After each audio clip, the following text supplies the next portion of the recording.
instead of having them watch PewDiePie or watch some dude play Call of Duty on YouTube and talk about it, turning their brains into mush.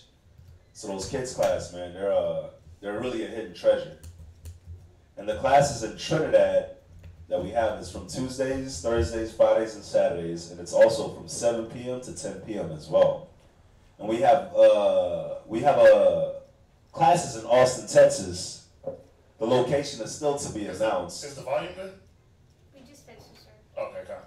Okay, and we have classes in Austin, Texas. The location for that school is still to be announced. And so if you have anybody in the Austin, Texas area, you like to have them catch class, you like to have them congregate with any brothers and sisters, just hit us up. I'll send out the priest numbers in a second, and just contact one of the priests, and we can definitely get you in contact with those brothers out there in Austin, Texas. And we have live YouTube classes here on our YouTube channel. And we have plenty of classes. It's over 500 or over 600 classes that we have. That's on our YouTube channel. So it's plenty of meat, plenty of food. It's a huge buffet. Get on there, especially if you're new, and get those foundational classes. Watch them, learn them, apply them, and get those foundational classes built up in your system so you can grow. And also we have the cable show that's going to be running every Saturday from 8:30 p.m. and it's on Comcast local channel 17. And if you're not in the Houston area where you can watch it on channel 17, you can stream it live on hmstv.org, 8:30 p.m. Houston time. And like I was saying about the kids class, all of them are pre-recorded, and they're for kids under the age of 12. It's great for building them up. And out there in Albuquerque, New Mexico, we have Mashaba, and he's on the Blog Talk Radio, and it's from Monday through Friday at 8:30. It starts at 9:30 a.m. Again, it's from Monday through Friday, and it starts at 9:30 a.m. And I can say for myself, when I wake up in the morning, around 9:30, around 10 o'clock, I actually tune in and I catch those classes. It's a great way to start the day. It's a great way, and my advice, it's a great way. If it's 9:30, 10 o'clock, and you're able to do it, you go ahead and do it too. It's perfect. Keeps your mind on the Most High. You get morning classes. It's really dope. And if you like to listen to that radio show, that Blog Talk radio show, it's on what would you call it? I guess the internet channel is blogtalkradio.com/Mashaba. Again, it's blogtalkradio.com/MASHAHBA, Mashaba, out there in Albuquerque, New Mexico. And if you would like to reach any of the teachers, any of the priests, we have Hezekiah. He's not here today. His number is 281-707-2737. So if you have any classes or you would just like to rap, you'd like to get any information on the camp, you can contact Priest Hezekiah. His number is 281-707-2737. And right here to my left, we have Priest Quatazab, and his number is 303-557-8979. I was close. Yeah. Please text Quatazab only during class. Only during class. That way he doesn't have to step out and answer any questions or anything like that. But if you'd like to reach us through email, you can email us at isbhbk@gmail.com. And if you'd like to have any custom garments made, the Facebook page is Israel Wear. And we're collecting Passover garments money monthly. And the sisters work on Unity garments all year round. So please ask about details if you'd like to have a garment made. You can always check us out on Israel Wear on Facebook.com. And we have the Wells Fargo account on the screen for any donations. And if you'd like to Google out us some money for the rent, for the school, for the bills, for the Passover, it's isbhbk@gmail.com. Oh, and real quick, we have the 5 minutes of wisdom that we're trying to get up and running. So if you could please like, share, and subscribe. The 5 minutes of wisdom, please get it out there. And it's on the YouTube channel as well. And to end it, we accept all forms of donation, cars, clothes, laptops, computers, tablets, Bibles, apocryphas, zondervans, highlighters, pens, papers, notebooks, anything that'll further the educational process of your people. It's greatly needed, and we do thank you. Yeah, if y'all want to give any alms, priest funds, anything like that, you can send them over to the Wells Fargo or through to the Google Wallet. You gave that out, right? Yes. Yeah, any alms, priest funds, anything y'all want to give, we appreciate it. It goes to the school. So it goes here, it goes to Trinidad. So, you know, we got our business that helps to keep everything running. So we don't have to fully depend on everybody, but we still need help, you know. We still need help to keep it going. So whatever y'all can give, feel free. All right? So, any questions? Start it out, first hour of questions. I'm going to try to stick to an hour of questions so this brother can do his class. I know we did, man, the last couple of classes just been all questions. Yeah, so we definitely want to get a class in. I know there's a question online, I'll get to it. Are there any questions in here in the meantime? I'll let y'all think. Let y'all think about it, whatever y'all got. So the sister asks, is masturbation unlawful? Well, there's no scripture that says thou shalt not masturbate. There's no scripture that says that. So, we gotta use the understanding of the scriptures. Now, let's break down masturbation. Let's break it down. We know there's a process to it. And we're gonna find out that in the process of masturbation, that's where you commit your sin. Y'all understand what I mean by that? Come. Alright. So, is masturbation unlawful? Yeah, because of what it does, what it yields. You got to ask yourself, what's spiritual about masturbation? Is there anything spiritual about it? Not in a good way. Not in a good way, right? There's nothing spiritual about masturbation, right? Masturbation is a way for a person to release sexually, right? If there's no partner. But what does it show you about a person that is constantly masturbating or that has to masturbate their way through life? A chronic masturbator. Yeah, you're a chronic masturbator. Even if you're a once in a while, you're Don John, or you're a once in a while masturbator. But what does it show about you? You have no what? Self-control. You lack self-control. So, what's up? Oh, wait. No, what were you going to say? You looked like you had something to say. What's up? 1 Corinthians 6 and 9. Just wait. That's what I said, no way. That's what I said, no way. Let me build a little bit. God. Right. When it's showing that you lack This is what. you lack self-control, right? In certain areas. So what is that saying about a person that lacks self-control? You gotta bring yourself back into control. You gotta be able to control your members, right? But again, think about it. If you're masturbating, you're thinking about what while you're masturbating? We're all adults in here, right? People that masturbate, they masturbate to pornography. So what are you doing? You're looking at another man have sex with another woman, right? That's off. Or you might masturbate, they call it what, the spank bank? Where you deposit a bunch of filthy images in your mind. Y'all never heard of that? Like, I'm gonna put that in the spank bank. The spank, you never heard of that? Wow. Okay, you never heard of this? I didn't travel to that realm.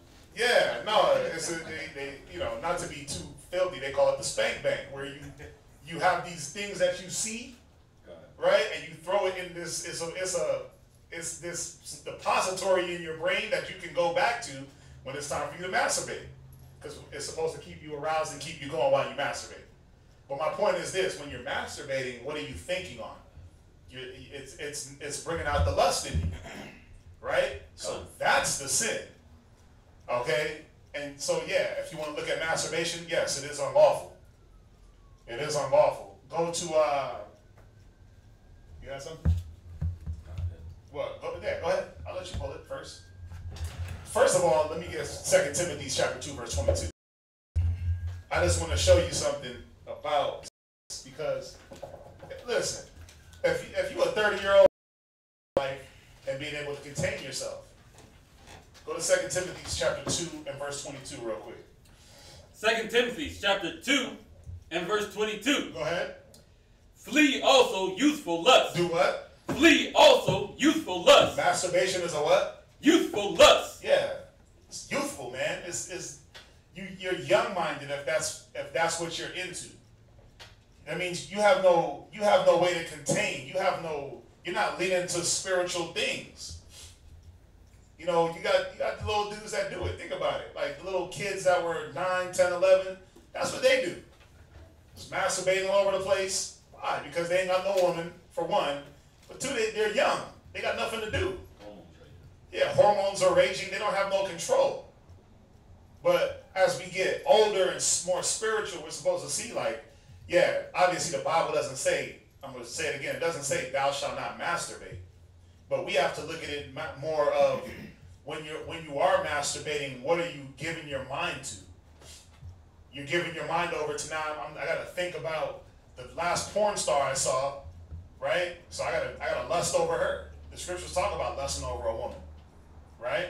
God. The scriptures in Matthew, we're going to go there, it talks about looking at a woman for what? For lust, right? It's a sin.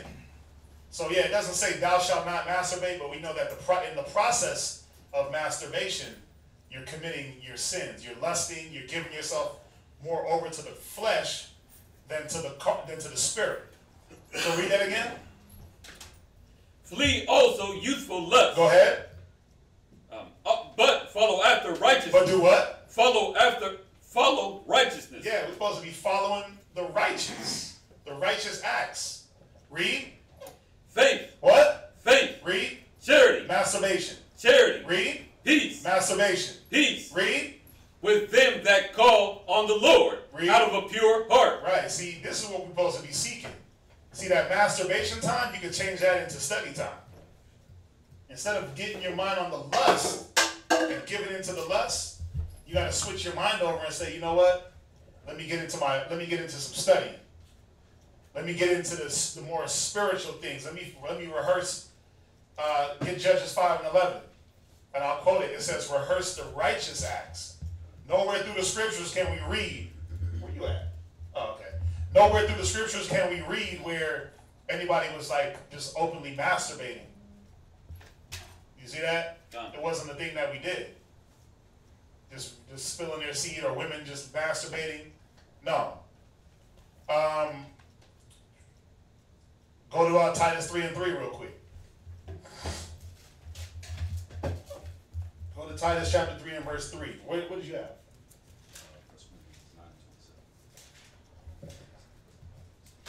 Yeah, we can get that also. Yeah, this is youthful, man. This, if you just kind of think about it, for you to be masturbating, you're giving your mind over to that flesh, and that's the key. You're giving your spirit over to that lust, right? Read Titus 3 and 3. Titus chapter 3 and verse 3. For we ourselves also were sometimes foolish. Go ahead. Disobedient. Read. Deceived. Read. Serving the diverse lusts. Right. Go ahead. And pleasures. Yeah, see these diverse lusts and pleasures. It comes in all shapes and forms. Some cats lust after food. Some people lust after cars. Some people lust after drinks. Some people lust after women. And what do you do when you start lusting? You start chasing after that. Right? You lusting after food, you're going to eat everything on the table. If you lusting after drinking and getting that alcohol in you, you're going to be an alcoholic. If you lusting after women and you don't got one, you're going to be a masturbator. If a woman is lusting after a man and ain't got one, what is she going to do? She's going to go to the battery-operated boyfriend, right? The B.O.B. Bob, which that's off also. Yeah, that's also just another form of masturbation. I mean, think about it. If you're a woman, why you're using the plastic boyfriend. that you better off just putting that down and getting some reading in and strengthening your spirit so you don't fall and give into those lusts. Because then you open the door up for so many different things. You go from the the fingers to the vibrator. Handle brushes. Yeah, next thing you know, you're using bats and 40 bottles, like Kazak says. Right? Next thing you know, you just open yourself up to a whole nother realm of diverse lusts and pleasures. Read it one more time. Titus chapter 3, verse 3. Go ahead. For we ourselves also sometimes were foolish, disobedient, deceived, serving diverse lusts and pleasures. Right. Go ahead. Living in malice. Doing what? Living in malice. Read on. And envy. Go ahead. Hateful. And hating one another. Right. So you just got to see what you're doing when you're giving yourself over to these different lusts. What do you got? I had 1 Corinthians chapter 9, verse 27. 1 Corinthians chapter 9, verse 27. Yeah, go ahead. Go ahead. But I keep under my body. Go read up. Come.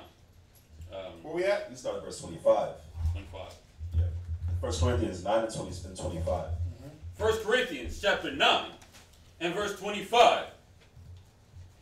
And every man that striveth for mastery is temperate in all things. See, we got to be tempered in all things. Your body has to be tempered. Your spirit, the lust of the flesh, they got to be tempered to where you don't just give in to things. Your sexual appetite has to be tempered. Your food appetite, your lust for material things has to be tempered down. It got to be tempered. Right? Done. Go ahead. Now they do it to obtain a corruptible crown. Go ahead. But we an incorruptible. Read on.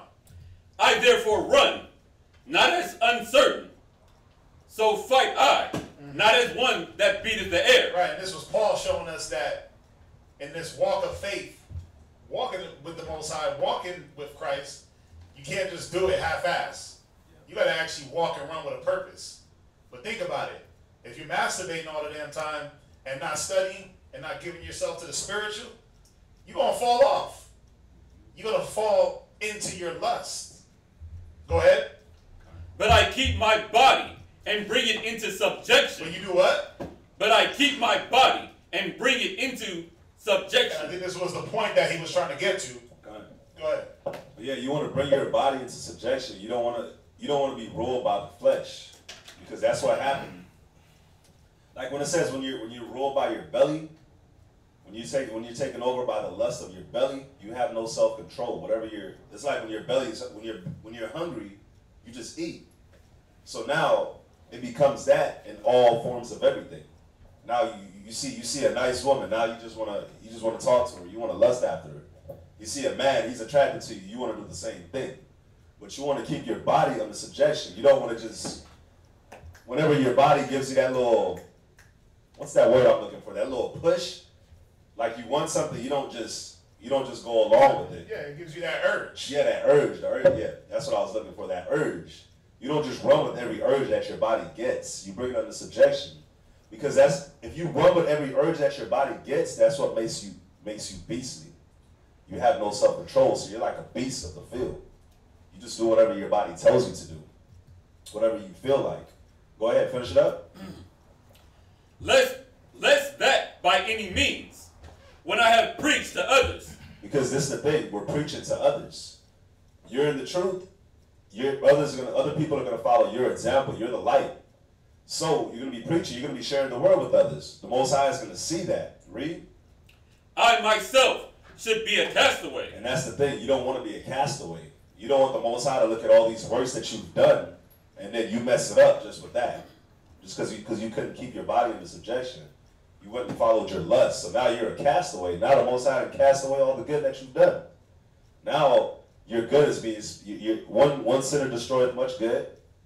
So now you didn't sin, but you destroyed much good that you've done, much worse that you've done, and now you're a castaway. You're no longer a good example.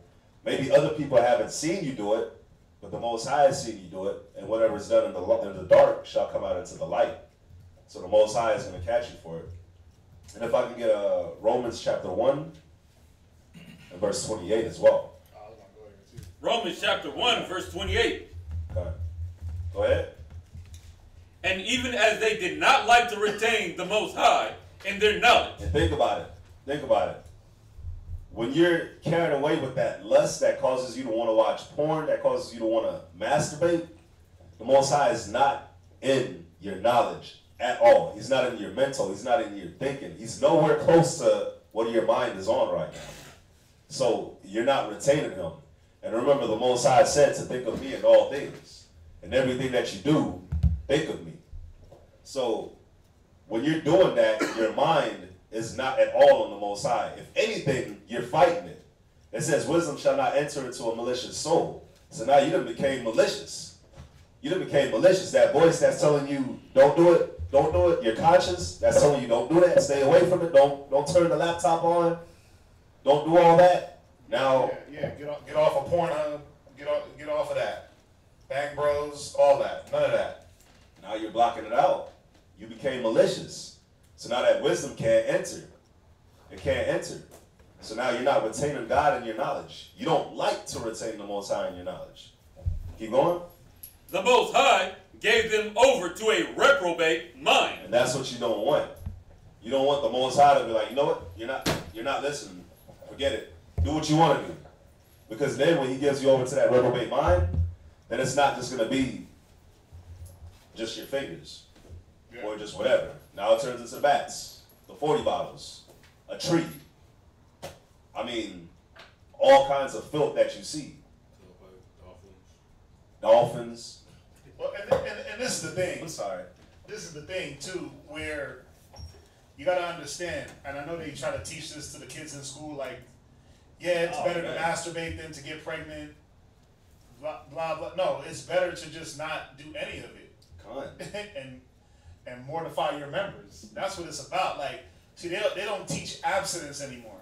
Yeah. See, and that's the thing. We got to learn how to be abstinent. If like Paul said, if you burn, then marry. He didn't say if you burn, then go masturbate. Come. You gonna go there? Yeah, he didn't say if you burn, masturbate. He said if you burn, marry. But until that time, what are you doing? Not masturbating. You're go to Colossians real quick. Did you finish that? Home, where you at? Go to Colossians. Sorry, out 3 and 5. John, Colossians chapter 3 and verse 5. Mortifying. First of all, before you do that, go to Romans 6 and 13. And then we'll go to Colossians. Romans chapter 6 and verse 13. Go ahead. Neither yield ye your members. Read up. Verse 12. Read Romans 6. Where we at? Yeah, go to 6 and 12. Yeah, go ahead. 6 and verse 12. Read on. Let not sin, therefore, reign in your mortal body. That's what happens when you get into this masturbation mode. Sin reigns in your mortal body. Because why?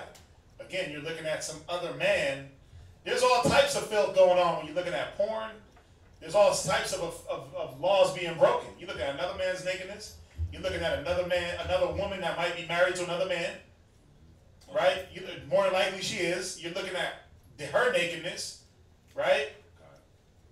So, you know, different than those Pharisees that caught the woman in the act, right? And they try to bring her to Christ.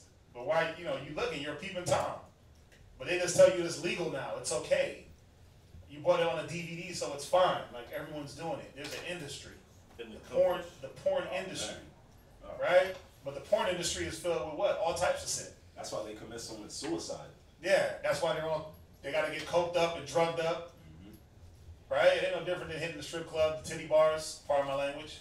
It's no different. They got to do the same thing. They got to get drugged up, alcoholed up to perform this job. Why?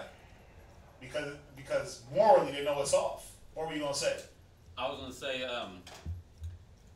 it's on that it's also like, it's like it does what a drug does too.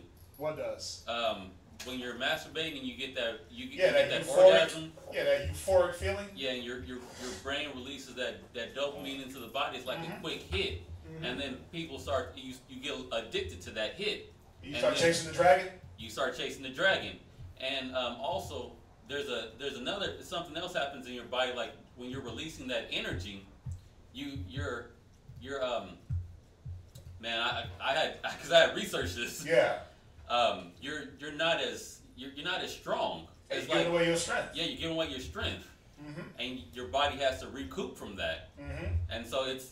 So you masturbate, fall asleep, gotta go eat. It's just like smoking weed, and you fall asleep, gotta go eat. It's all. Yeah. The whole point is this. Keep reading. Watch. Keep reading. Done. Let not sin therefore reign in your mortal bodies, Go ahead. that ye should obey it in the lust thereof. And that's the thing. You start to obey the sin because you want to fulfill the lust. I want to get the feeling. I want to get that euphoric feeling, right, of an orgasm. So what am I going to do? I don't have a partner here. So what am I going to do? I'm going to masturbate. I know this bro, man. He, listen, and he had a girlfriend. He had a wife. He would masturbate when she left the house. Think about it. She would like go to Burger King and he would masturbate. I'm like, what? He would tell me like sometimes 8-9 times a day. Yeah. He was a habitual offender. But he had an addiction. Mm-hmm. You know, he had an addiction where his mind was just giving into this lust and giving in. Huh? No, I'm saying he became impotent. His mind became impotent. Yeah, his mind is shut down to where it's like, I got my wife here. I can lay with her, and even if I do, I'm gonna still go masturbate right after. Like, what the? That don't even make sense. You know, it don't make sense. But why? Because he yielded his members. Read on. Done. Verse 13. Neither yield ye your members as instruments of unrighteousness. Right, and that's what he was doing. He was yielding his members as instruments of unrighteousness. Why? Because the sin of the lust took over. Lust took his whole spirit over. Where it's just DVD porns everywhere. Every minute bro, it was crazy. You go in his house, there's porn everywhere. Oh man, I got a story on that too. Everywhere, bro. I'm like, what's going on here? Who needs this much? Right? Especially when you go on the internet, it's free. Anyway, go ahead. Read on. Unrighteousness unto sin. Read. But yield ye yourselves unto the Most High. Unto who? Unto the Most High. Right. You got to yield yourself when you feel that urge. You're supposed to say, you know what? Let me redo my mind into something righteous. Let me take my mind off the lust and let me read about the Most High. Let me throw on my Bible app. Let me get my study on. Read on. As those that are alive from the dead. Read. And your members as instruments of righteousness. Read. Unto the Most High. Read on. For sin shall not have dominion over you. Right, and that's the point. This lust, this masturbation, when that takes dominion, basically sin has dominion over you. We don't want to be dominated by sin. We're supposed to be fleeing youthful lust, fleeing sin.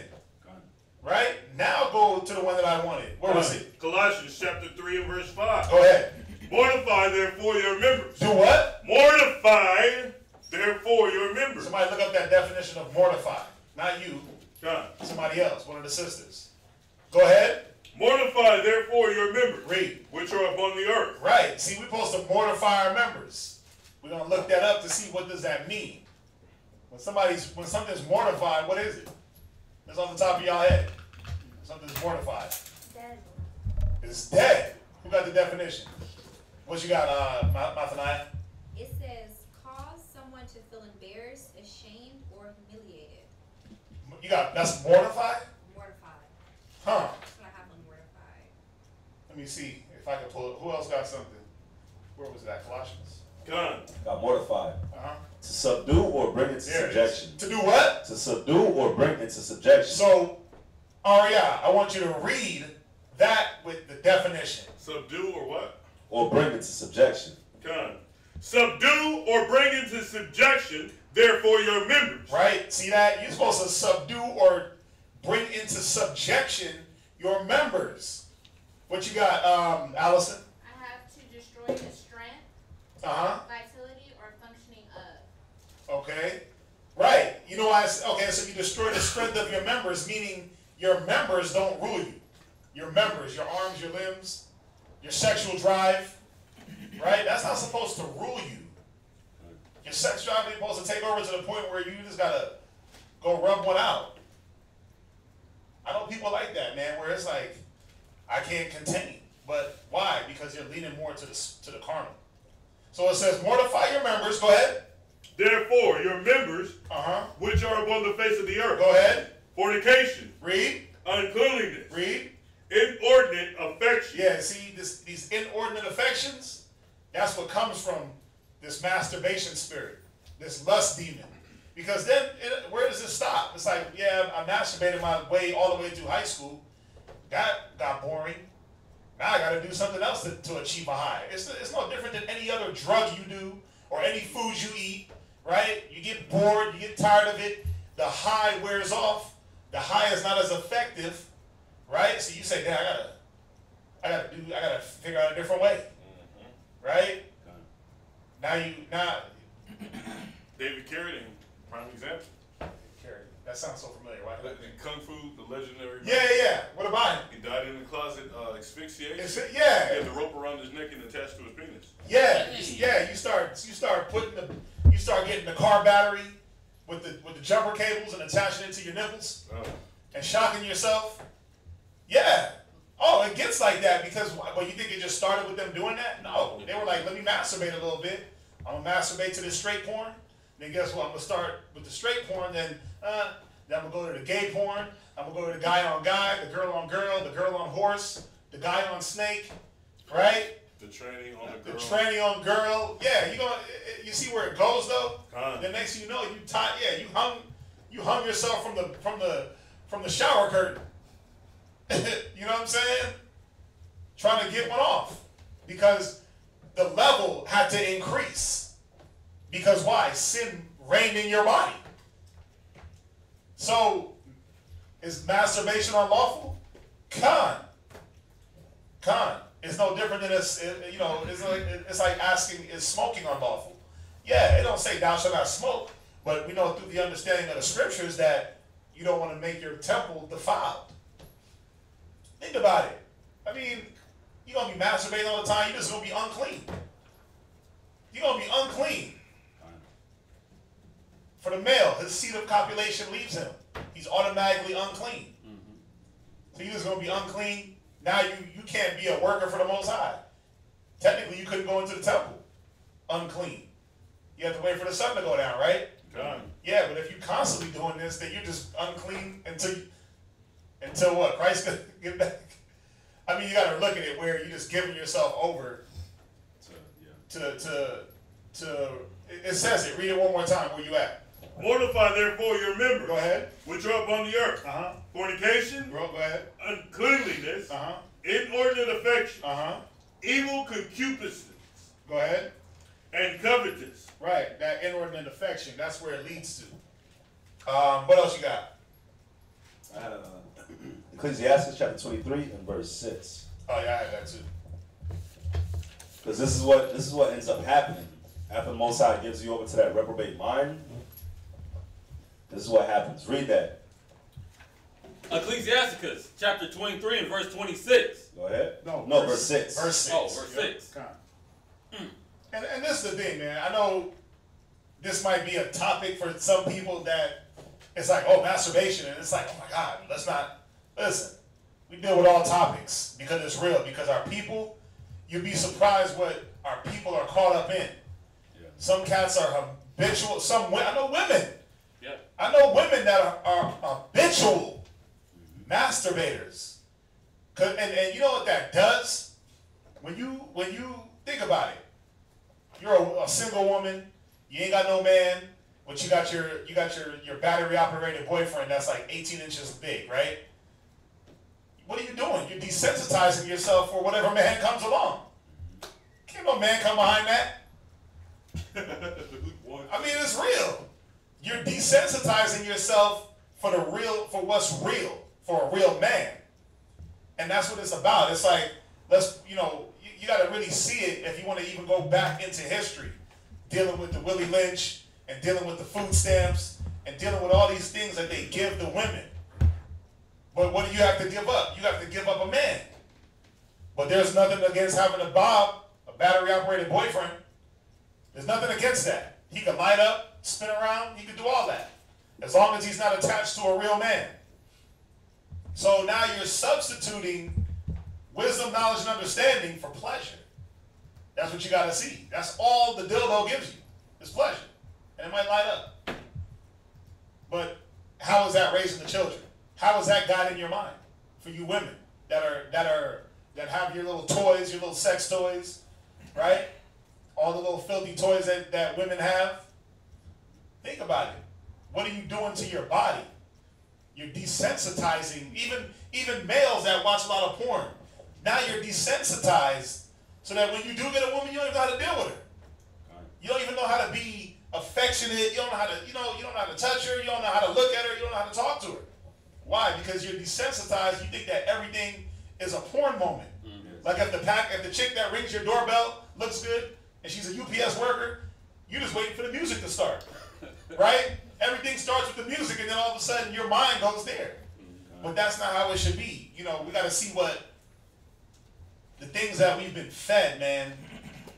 The porn, you go to the strip club and hang out, that's off. Because what are you doing? You lusting after somebody else's woman. If you're a chick that goes to the strip club, you're more than likely lusting after somebody else's man. It's all lust. At the end of the day, it all builds this lust. And then what does it do for you? It puts you in this mode that I got to fulfill the lust. That's what lust is for.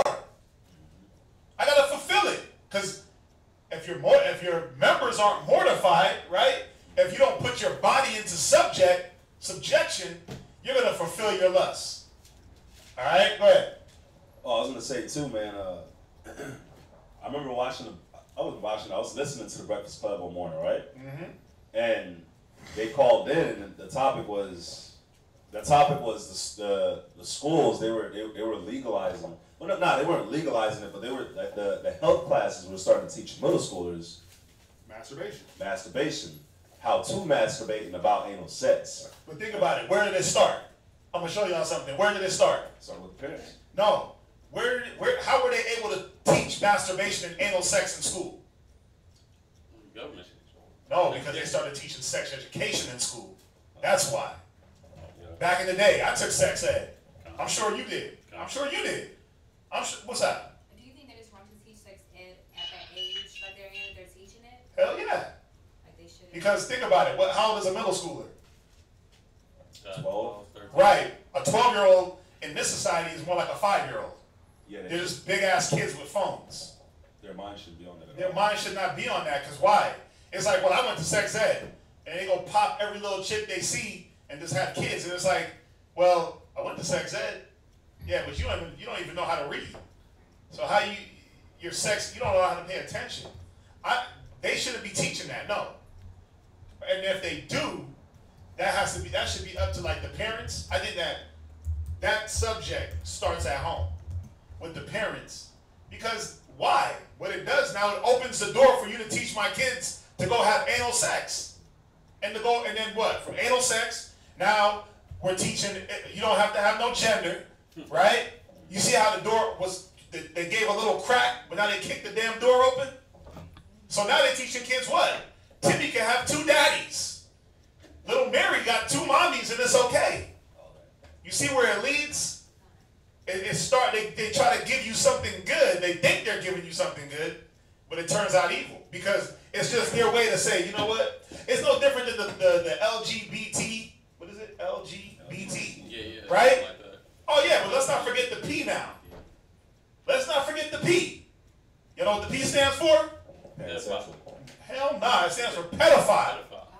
Right, so now that we legalize gay rights, faggot rights, right? Homosexuals and lesbians can get married and claim it as a lifestyle choice.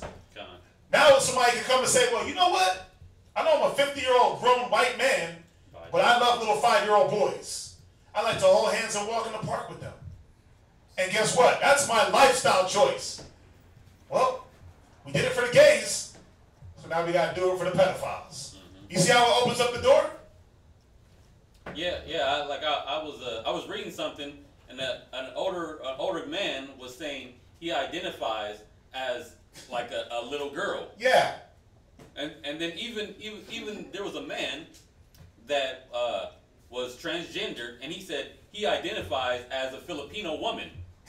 So he's a white dude. But so wait till they start. Wait till people start saying I identify as a cripple or as a disabled, and they gotta start getting paid for that. Think about it. Oh, I identify as a cripple. I identify as a injured World War vet. I need y'all to pay me. You think it's gonna stop with just sexuality? And I identify as I'm a white male identifying as a 5-year-old child? No, it's gonna be like, well, I identify as a man that got hurt in a car accident. I'm disabled now. I identify as a army vet that got his leg blown off. I identify as this. I identify as that. So now you gotta respect my rights. But once you open the door for this foolishness, right? For one group of people, you open the door for everybody. Once you let the gays get married, now you can let the pedophiles get married. Or at least acknowledge their lifestyle choice as a choice and not as sin. Then you say, you know what? Yeah, go ahead. You 50-year-old freak, you can have a little 5-year-old boy or a 5-year-old girl. Yeah. You can, but that's the thing. The society opens that door. Where were you going to go? I keep talking. I'm sorry. Oh, no, good. Ecclesiastes chapter 23, verse 6. Yeah. Ecclesiastes chapter 23. Oh, I'm sorry. Real quick, Allison? I was just curious on when did they start the pedophile to that label, I guess, the LGBT. Oh, I'm not sure exactly when, but it's a thing. Wow. Oh, you can just look that up. It was LGBT. Yeah, the P is right there in like black, something like that. But yeah, pedophilia, not pansexual, pedophilia. Yes, ma'am. It's real. This place is wicked, officially, right? It's officially wicked now. It's officially Sodom and Gomorrah. It's the cage of every unclean beast, like it says in Revelation. Right. It is. Excuse my language. It's not even a cage anymore. It's not even a cage. A forest. It's a zoo. Yeah, this is a wilderness of just filth. Anyway, go ahead. Oh, Allison? It may kind of be off the topic just a little, but I was with like sex offender websites and stuff like that. Do you still think like that's still okay? What do you mean? Because they don't do it for like murderers or drug dealers or anything else that's kind of like on that scale. Yeah. But they only do it for sex offenders. Well, the society, they're the ones that they think about it. They set the rules, right? Do I think it's okay that they single out sex offenders? I want to know. I would rather know everybody in my neighborhood. I want to know who did everything. Mm-hmm. Because a rapist, a murderer, bank robber, I don't want to be around none of that. But unfortunately, in this society, a lot of people are just off. Should they single out one set of people? No. Do they do more damage than anybody else? Is a pedophile more off than a murderer? No. They both do damage to families, damage to people, right? I think they all should be in some damn database. You know what I'm saying? They all should be registered somewhere so you can know. Look, they got a murderer down the block. Mm-hmm. This cat just got on parole for killing 10 people. Things like that. Yeah. So to single out one, but that's in society. They look at some things greater than others. Some crimes are greater than others, where we know the scriptures say you offend in one sin, you break them all. Right? You break one, you break them all. So we understand that. This society will say, well, it's wild, man. They'll say a pedophile, we got to register him for life, but then when he goes to jail, we got to protect him. Think about it. What sense does that make? We got to protect him in jail, but then when he gets out, we got to protect the people from him. Or at least let them know that he's around. What about the murderers? Yeah, you're right. What about the murderers? What about the adulterers? What about the thieves? Right? They all should be there. All right. But that's when Christ come through and set everything straight, we'll know what's what. We'll know what's what. Go ahead. What you got? Go ahead. Yeah, go ahead. Can I get Luke chapter 13, verse 1? We're going to read it through verse 5. Luke chapter 13 and verse 1. Just on your question, Mr. Allison. Go ahead. There were present at the season some that hold him. That told him. That told him of the Galilean, who blood Pilate had mingled with their sacrifice. So Pilate, during this time, Pilate, if y'all remember, was the one that was like, I'm gonna wash my hands, clean up Christ. So I'm not gonna be involved in y'all putting Christ to death. Right. So Pilate was over the sacrifices as well. And read that last part again. It says, whose blood Pilate had mingled with their sacrifices. So you had some Galileans whose blood Pilate had mingled with their sacrifices. So what happened was, Pilate is doing the sacrifice, right? But he kills these Galileans as well while he's doing the sacrifice. So the same way he's like sacrificing, he's killing the animals for the sacrifice, he kills the Galileans as well. Read verse 2. And Yahushua answered and said unto them, suppose that ye, these Galileans, were sinners above the Galileans. So Christ is saying, suppose ye that these Galileans, because they died, because Pilate killed them along with when he was doing the sacrifice, is better than the rest of the Galileans? He's saying, nah. So that's like to go back with your questions like, damn, what about the murderers? What about the drug dealers? Are they any better? Christ is saying, nah, they're not, right? Keep reading. Because they suffer such things? Go. 3. I tell you, nay, but except ye repent, ye shall all likewise perish. So all of them gonna fall at the end of the day. But it's like, are they any worse than the drug dealers and the murderers? Nah, they're not. They're just as bad. Just like the drug dealers and the murderers. It's still an impotent mind, man. If you're a pedophile, you still have that impotent mind like a drug dealer has an impotent mind. Like, I'm really gonna sell a pregnant baby mama crack. I shouldn't put it that way. A pregnant woman crack. That's an impudent mind. You have no conscience. You have no heart for you to actually sell this woman that's pregnant crack. Like Biggie put that in one of his songs, man. I couldn't. What's that? Oh, oh yeah. Or it was in a movie or something. Yeah. But that's crazy. For you to be a murderer, for me to be able to pay you and you gonna take somebody's life, that's an impudent mind. That's why it says you break one commandment, you break them all. You offend one, you break them all. Yep. But it just sucks. It just sucks because that particular one is like, damn, that's a crazy one, you know? But yeah, we'll move on to the next question, though. Yeah, hopefully that answered your question. I know we kind of went in on that. You don't want the Ecclesiastes? No, you can drop it. You can drop it.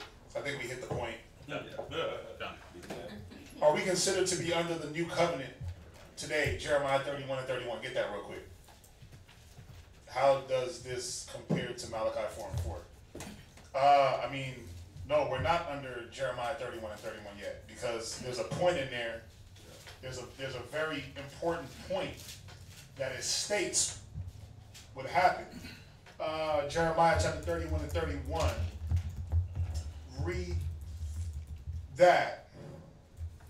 You said Jeremiah? Jeremiah 31 and 31. Jeremiah chapter. You got it. Jeremiah chapter 31, verse 31. Go ahead. Behold, the days come, saith the Lord, that I will make a new covenant with the house of Israel and with the house of Judah. Go ahead. So, Most High is letting us know he's going to make a new covenant with the house of Israel and with Judah. Didn't say the world, said with Israel. Go ahead.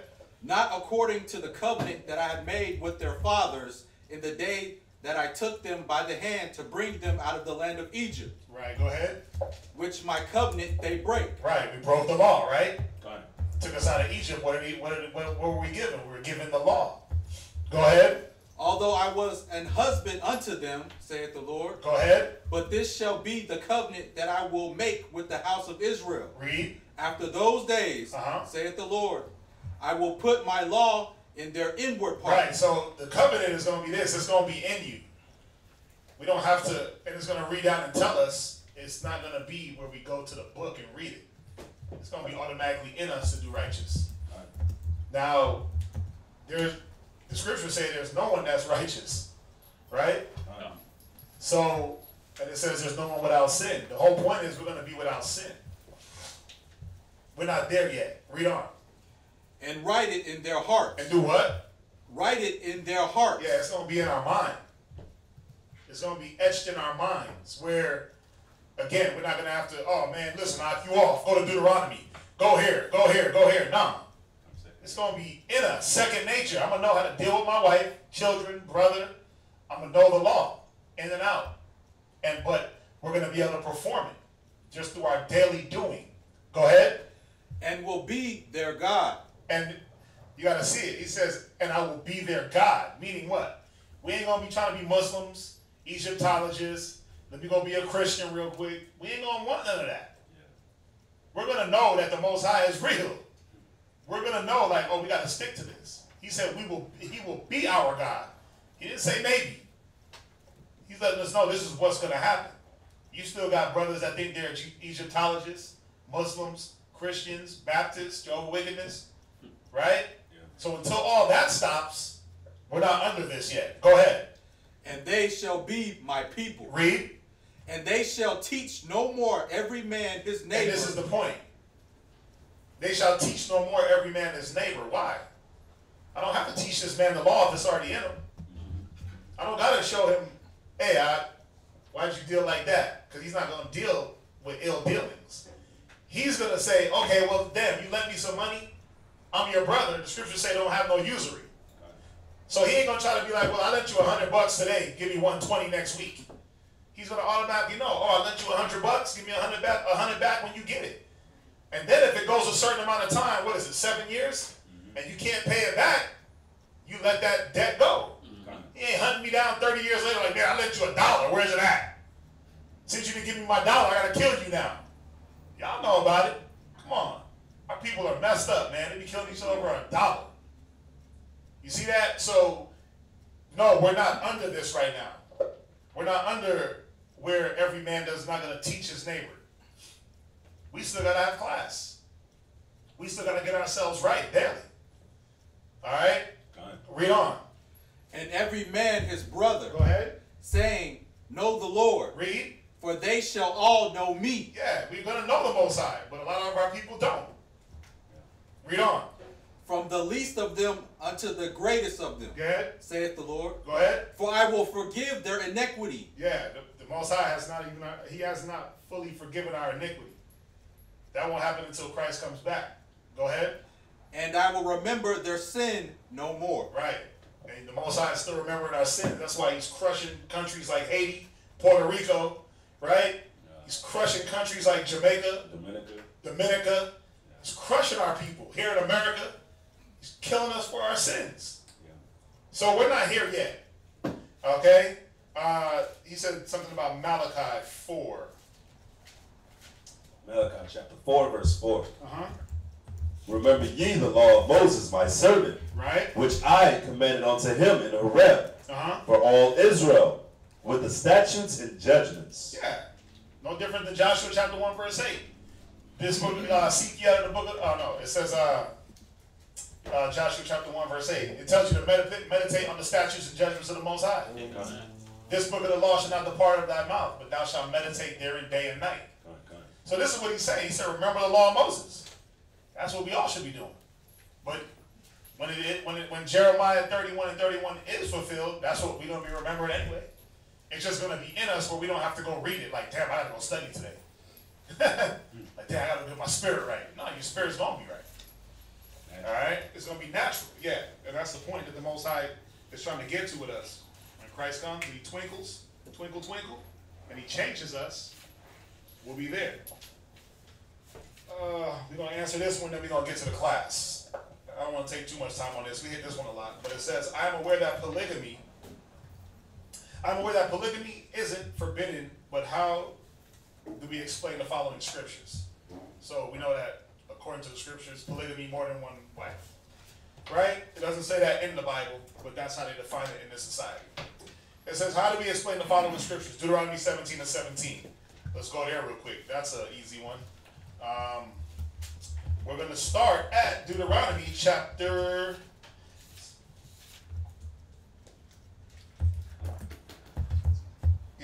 very easy. We can start at verse. We got to read up though, because you can't. This is the one thing we got to realize or understand is that it's easy to jump into the Bible and grab one scripture and be like, oh, see, there it is. But it's a very important also to get things in context. God. All right, so context, because then you'll be able to see like, oh, it wasn't the point. Like the point of this scripture ain't about wives. This is how we know. Read up. Read verse 14. Deuteronomy chapter 17, verse 14. Go ahead. When thou art come unto the land which the Lord thy God giveth thee, and shalt possess it, and shalt dwell therein, Go ahead. and shalt say, I will set a king over me, like as all the nations that are about me. Right, so the topic that we're dealing with is a king. Right? Israel getting a king in their land. Go ahead. Thou shalt in any wise set him king over thee, Right? whom the Lord thy God shall choose. Read. One from among thy brethren shalt thou set king over thee. Right? Thou mayest not set a stranger over thee, Right? which is not thy brother. So he was giving us guidelines of who the king should be. Right? He was giving us guidelines of the king. He couldn't be a nation. He had to be a brother. Go ahead. Can I say one thing on that Yeah, too? of course. That's also showing us that we don't vote. Right. We don't vote. Yeah. Donald Trump is not your king if you're an Israelite. God, it's not your president. Right. Yeah. Your president is supposed to be one of your brother. Obama wasn't your president. He wasn't your king. Because he's Ham, right? So until there's an Israelite in office, you ain't got no king. You know what's funny about that? I gotta find the article. But when Obama became president, there was a news article. I swear it said Ham in chief. Oh, I believe it. I believe it. I believe it. You throw them out there. They threw it out there, yeah. Yeah. Ham in chief. Ham in chief. They know he's a Hamite. Anyway, go ahead. So basically he's saying, okay, when you get this king, he can't be a stranger. Right? John. Read on. Verse 16. But he shall not multiply horses to himself. Well, he shouldn't do what? Multiply horses to Now himself. he's talking about this king. He shouldn't multiply horses to himself. Go ahead. Nor cause the people to return to Egypt. Go ahead. To the end that he should multiply horses, for as much as the Lord hath said unto you, ye shall henceforth return no more that way. Right, so he's not supposed to multiply horses so that way the people are like, oh, let's go back to Egypt. Right? It's saying it right here. Now it's giving you stipulations, right? Now, before we read this next scripture, was David a king? God. Was Solomon a king? God. What other kings we got? You gotta, oh man. With Saul, right? God. Okay, so we just named 3. Right? They have more than one wife. God. Right? Okay, so now let's read. Verse 17. Neither shall he multiply wives to himself. Go ahead. That his heart... Stop. It said, neither shall he multiply wives to himself. Comma, now it's giving us the reason. Because, read it from the top. Neither shall... Verse 17. Uh-huh. Neither shall he multiply wives to himself. And then now, if it's wicked, it should say, because if he does, he should be put to death. Right? Good. But read on, let's see what it says. That his heart turn not away. Right. See, and this is where Solomon went wrong. He had all these women, but what did he start doing? He started building temples to the Moabite god. Right?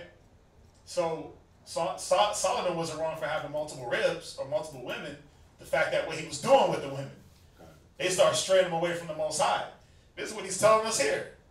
He should not multiply wives unto himself. So an exceeding number. Right? That his heart turned not away. Read on though. Let's read it again. Read on. Neither shall he greatly multiply to himself silver and gold. Yeah, but wasn't Solomon like the richest man on earth? God. David like overlay the palace with like pounds and pounds and pounds of gold and golden lions and steps of gold. I mean, right? So what was he saying? What was the Most High trying to show you in these 3 things? Because he could have added another scripture in there that said, don't multiply wine vineyards. Yeah. Right? Don't multiply garments. Don't multiply Bibles. Right? Because why? He was showing you things that could lead a man off. That's all it was. If he leans too much to these things, it wasn't the fact that a man couldn't have more than one. You mean to tell me, like, if a man had 2 pieces of gold, he was off? Or if he had 2 horses, he was wicked? Think about it. Yeah. We gotta think about it. But that's why I said we gotta read it in context, because it's just showing you that multiplying wasn't talking about 2, right? 3. It was talking about an exceeding amount to where now I'm caught up in that. Where I got like 1 wife for every day of the year. Yeah. Now I can't do my due diligence to the Most High. But I got to serve my wives. Yep. You see that? Or I got so much gold, I just want to be counting that. I want to count my gold. I can't go do what I got to do for the Most High. I got all these horses. So, because what do they use horses for? For war, to transport goods. I'm more caught up in that than what? Serving the Most High. So that's what this scripture was talking about. Right? That's what that scripture was talking about. Let's see here. Yeah, of course you can. And like verse 17, when it was also saying, neither shall he multiply wives to himself, that his heart turn not away, right? Remember, Solomon had many wives of many different strange nations. And back in those days, when you became in league with another nation, the king would marry the other nation's wife. I mean, that king's daughter. He would marry the other king's daughter, and they would become in league with one another. So if that nation is off, and now you didn't multiply your wife, and you married this king's daughter, and now you're in league with this nation that's off. She's going to lead you off. She's going to lead you off. And that's what happened with Solomon. But let's read on. I'm going to show y'all something. Let's read on. Watch. Read verse 18. Verse 18.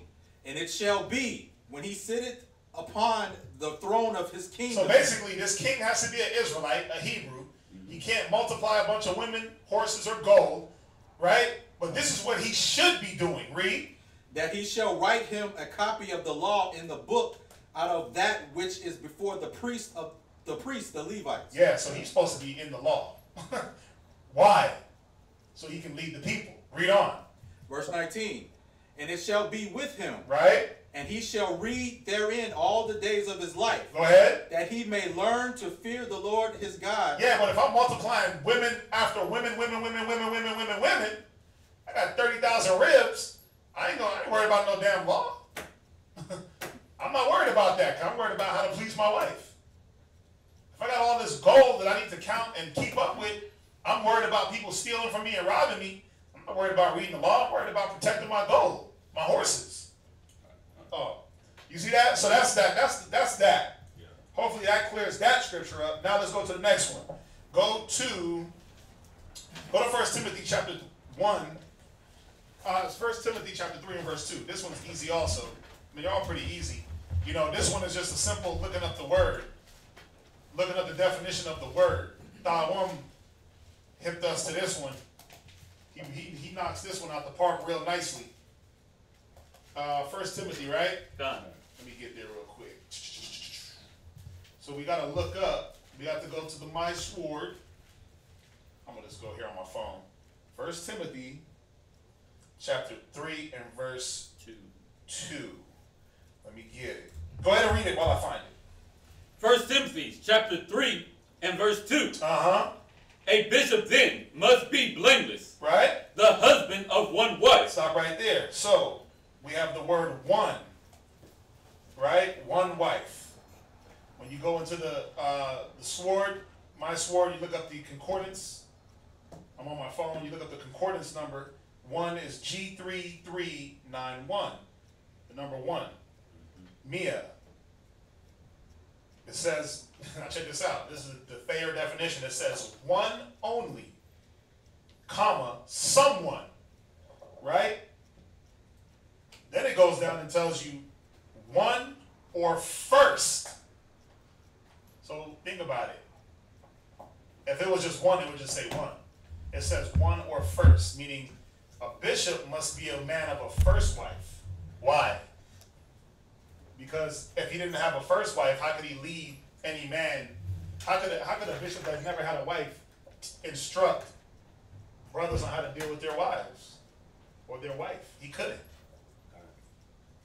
So a bishop, he had to be blameless. He had to be the man of a first wife, so that he could be able to instruct, because a bishop was supposed to instruct, right? The brothers under him.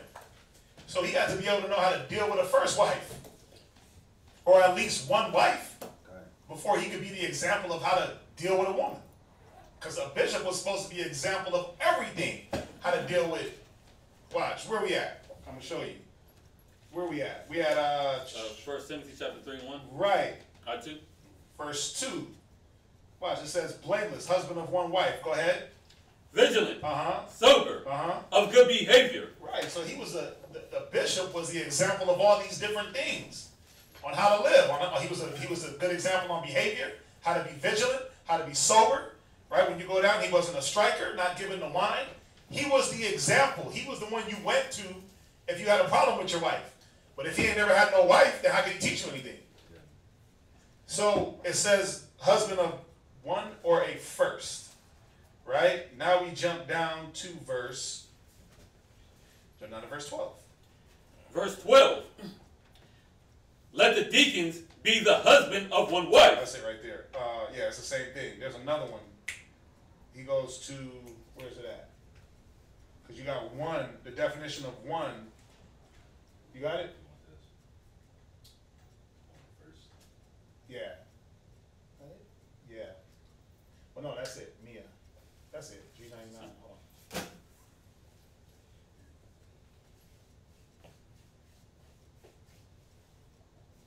That's it right there. On other son. There's another scripture. It's in Titus. So we see that the word one, when you look it up, is one or first. Right? Done. Yeah. Yeah. We have to remember, like, throughout the scriptures, that's just one scripture, right? Where it will say one wife. So if it was actually one wife, then what about all the other scriptures? What about the rest of the book? Where all these other brothers and these Levites and priests in it, where they all have multiple wives, you know? And if I can drop the scripture, it's Malachi 3:6. I'll read it real quick. It says, "For I am the Lord, I change not. Therefore, ye sons of Jacob are not consumed." So, we know the Most High, Jesus Christ. What scripture was that? It's Malachi chapter 3:6. And then you have Numbers chapter 23 and 19 as well. And it says, "God is not a man that he should lie, neither the son of man that he should repent. Hath he said, and shall he not do it? Or hath he spoken, and shall he not make it good?" So it's shown that the Most High is not going to change. So if you're like reading it, if you're reading all throughout the Bible, that all these men, these great men of the Bible, these holy and righteous men, and they had multiple wives, the Most High, he's not going to change. We know the one thing that he was changing in the Old Testament was the sacrificial laws, because Christ was the last sacrifice. But pertaining to this, you can see how that's not the actual meaning. Yeah. It's the first. It's no different than the word virgin. Everybody's like, oh, virgin just means a woman that never had sex. But biblically, we got to deal with the words biblically. And then a woman of marriageable age. So you got to remember, we're dealing with the Bible. So, brothers, you don't believe in water baptism. What was your question? Oh, it was just a comment. What was that? Well, and when you're reading through Exodus and Leviticus and going through the law, right? It's already giving specifics. It didn't say nothing about being singled out for just one rib, but it was singling out that if you couldn't marry a wife and a sister. You couldn't marry. It was specifics on what not to marry. But nothing signifying that you were singled to only one woman. Check this out. Oh, yeah. One hit me with this yesterday. And even how to deal with Check the this women out. that you have. Check this out. I'll show y'all something. No, that was not.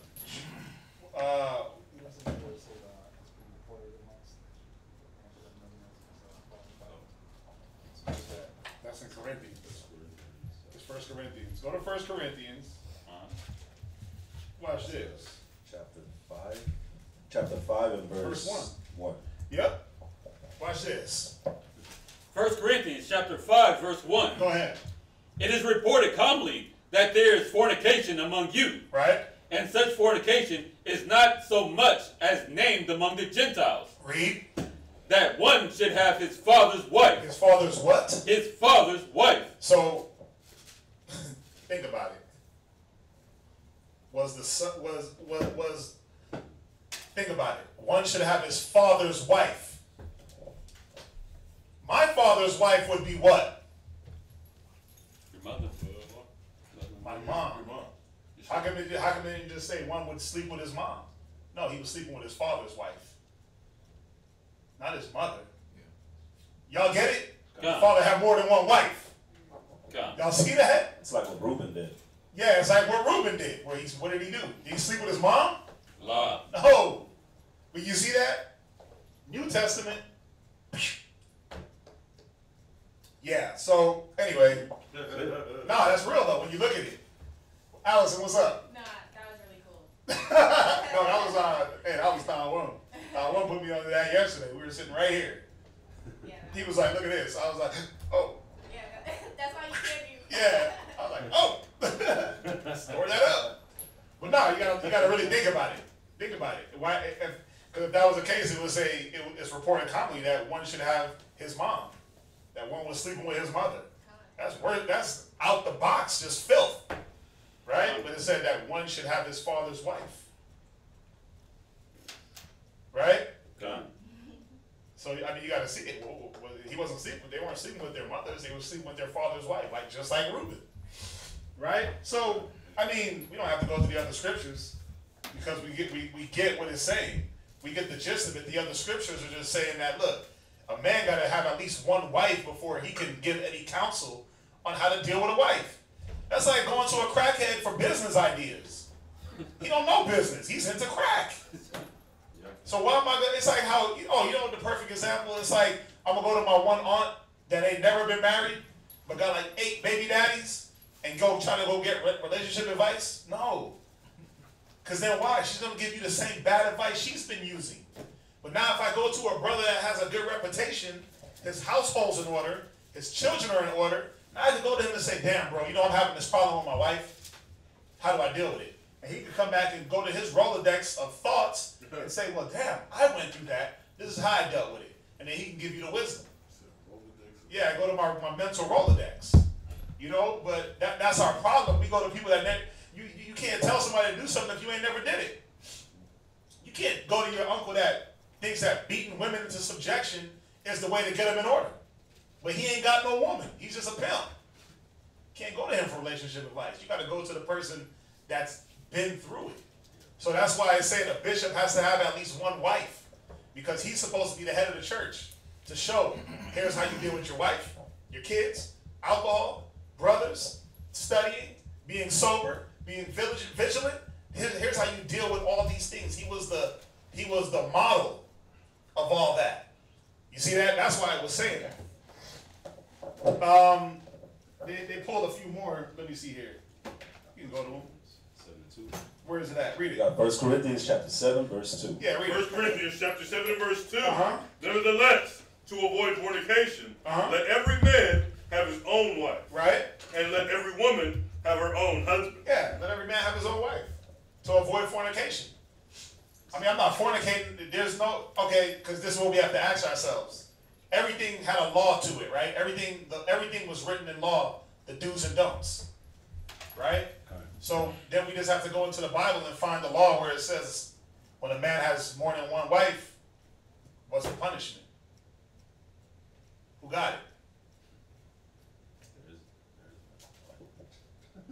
That's what I'm saying. Like, we got to go to the law. But where is it? You see? Yeah. So the fornication comes in when what? When does the fornication come in? Because you have 2 types of fornication, right? Got it. You got what? Spiritual, and you got physical, right? But that fornication comes in now if you want to deal with Solomon, he fornicated against the Most High. He was committing spiritual fornication. He wasn't committing fornication in the flesh as far as like being with these different women. No, he wasn't even committing adultery. David committed adultery because why? He slept with another man's wife. Uriah the Hittite. He slept with another man's wife. That's where David messed up. Yeah. But David had women before that. Multiple women. Where did David's son mess up?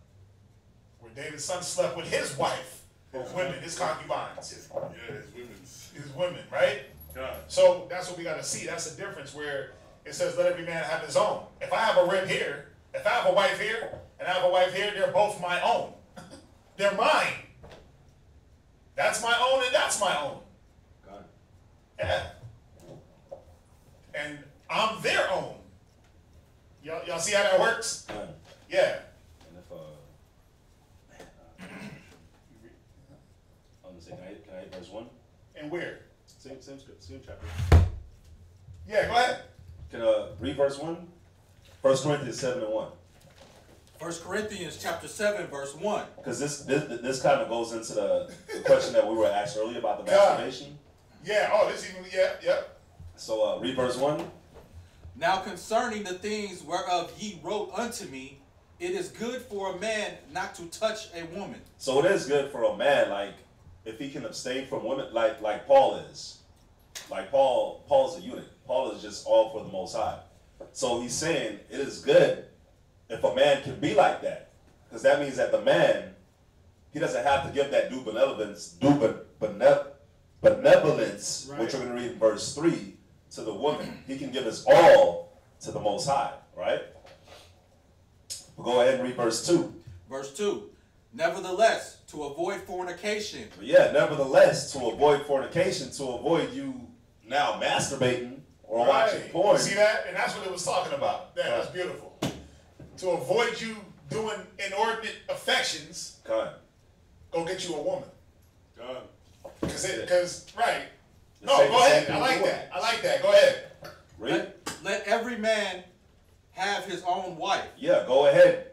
Get you a wife so that way you're not committing fornication. That way you're not watching porn or what the damn You can still Pharisees was doing. Yeah, watching other people have sex. Yeah. Yeah.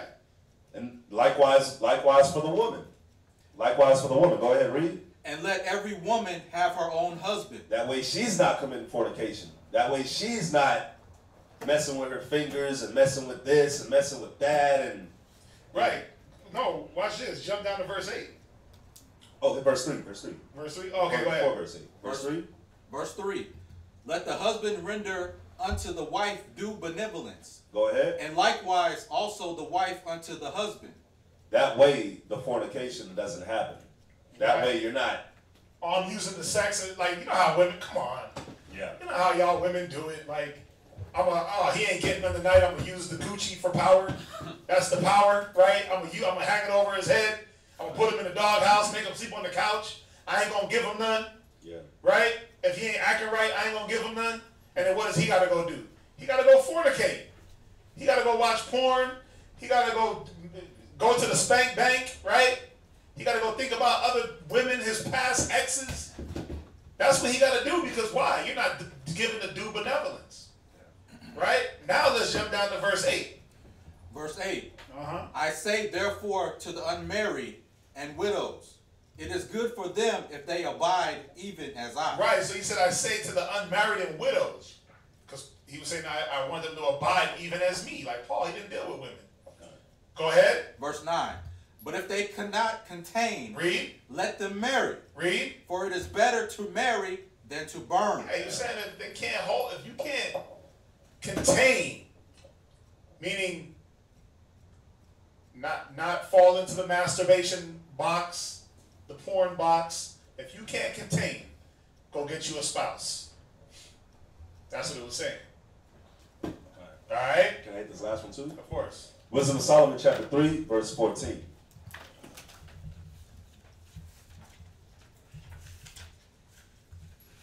Wisdom of Solomon chapter 3 verse 14. Go ahead. And blessed is the eunuch. Yeah, blessed is that eunuch, because now he's 100% focused on the Most High. Same for the sister. They don't have to worry about the due benevolence that they have to give to a husband or to a wife or even to the kids. They're 100% dedicated to the Most High. Everything is about the Most High. They wake up and they please the Most High. They don't got to worry about pleasing the wife or pleasing a husband, but they please the Most High. But read. This is the good part. Go ahead, read. which with his hands hath wrought no iniquity. Yeah, with your hands he didn't wrought no iniquity, even though you're a eunuch. Because you're not masturbating.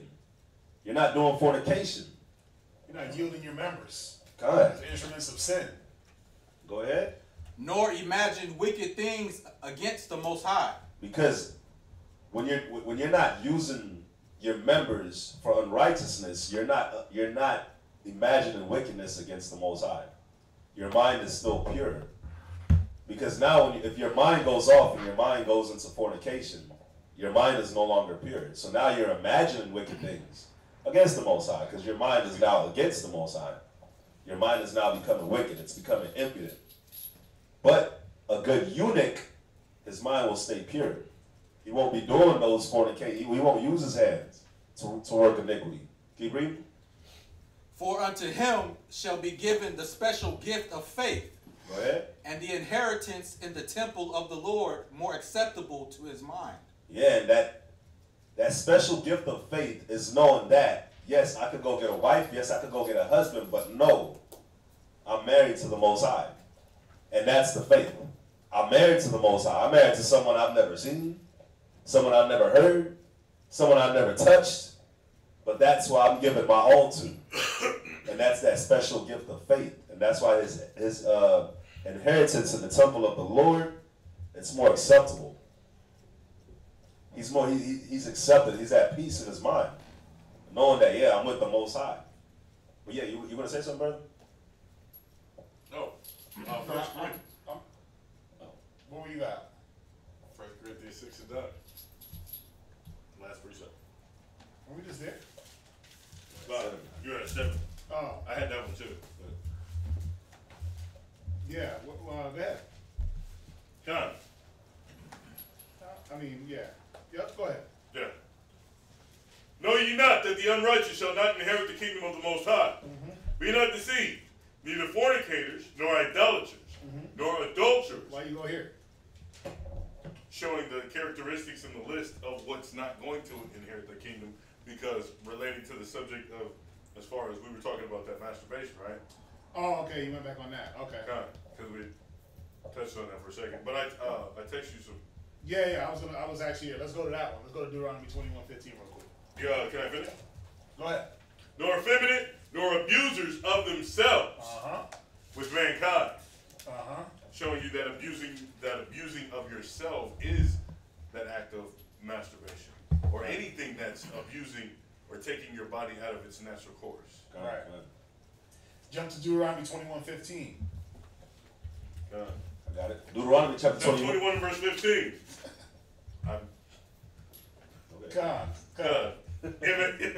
If a man have 2 wives, he should be stoned, put to death, head off with his head, bury him. The congregation wraps him up, throws him off a cliff. He should not, him and his seed should not enter into the congregation to the 3rd and 4th generation. Right? He's gonna be cursed. Write him out the book of the law. What else does the Most High say? Stone him. The whole congregation stones him. His children, all that put to death. Go ahead. It says, if a man have 2 wives, one beloved and another hated. Also, wait. Where's the punishment? There is none. Where's the stoning him? There is none. Where's the off with his head? There is none. Cast him out of the congregation? None. His children to the 3rd and 4th generation shall not enter? Okay. Go ahead. It says, if a man have 2 wives, one beloved and another hated. Right. So when we go to the law and it talks about a man having 2 wives, this gives you the law of the inheritance between the two wives, one loved and one hated. Because when you read up, it talks about when a man goes to war and he sees a woman that he wants to take as a wife, and he takes her, and what he's supposed to do to clean her up. And if he finds no pleasure in her, he could let her go, sell her. But what if he keeps her? He might keep her even though he finds no pleasure in her. And he might have kids with her. Here's the inheritance law.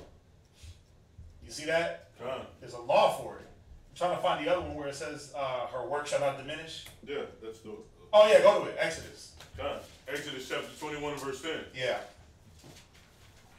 And then that's gonna be it on that, and then we could go into his class. Con. The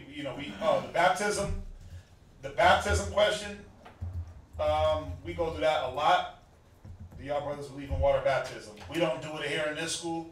We go through that question like every class. So if you can, sis, just find a class, throw the link in there for him. Yeah, so we could actually get into class. But yeah, we go through that baptism so much that she'll put the link in there.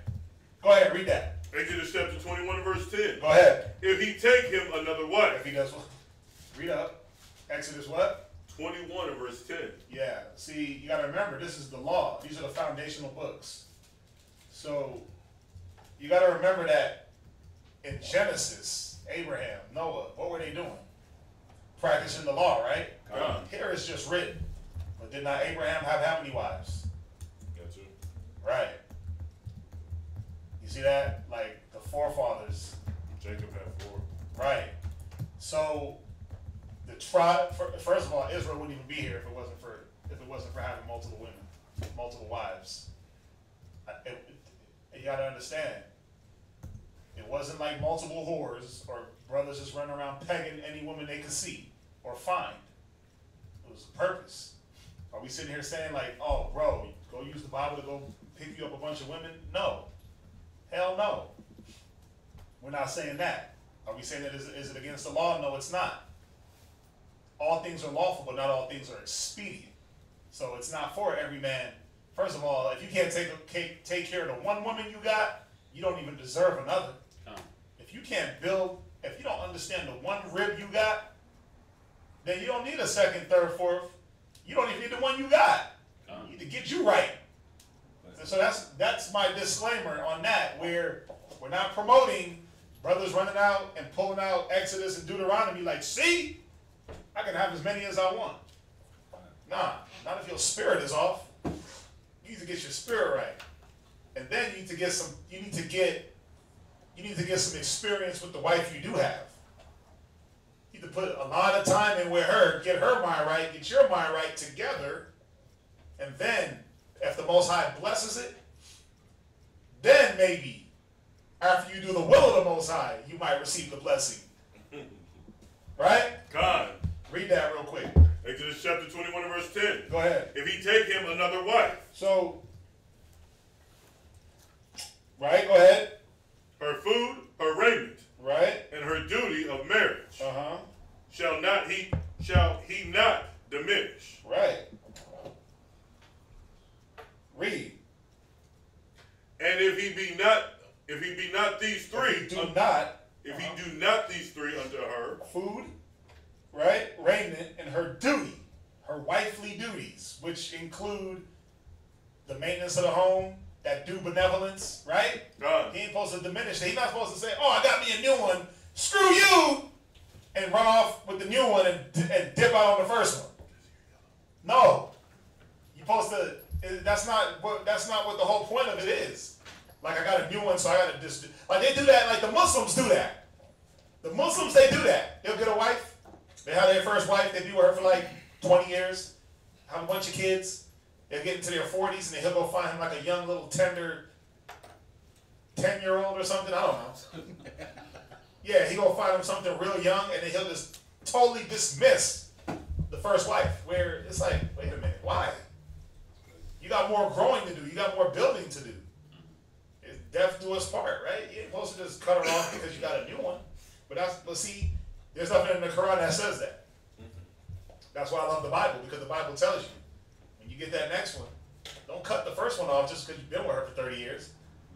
No, you're supposed to, nothing should diminish. Keep going. Go ahead. God. And if he do not these three things, these three unto her, then shall she go out free without money.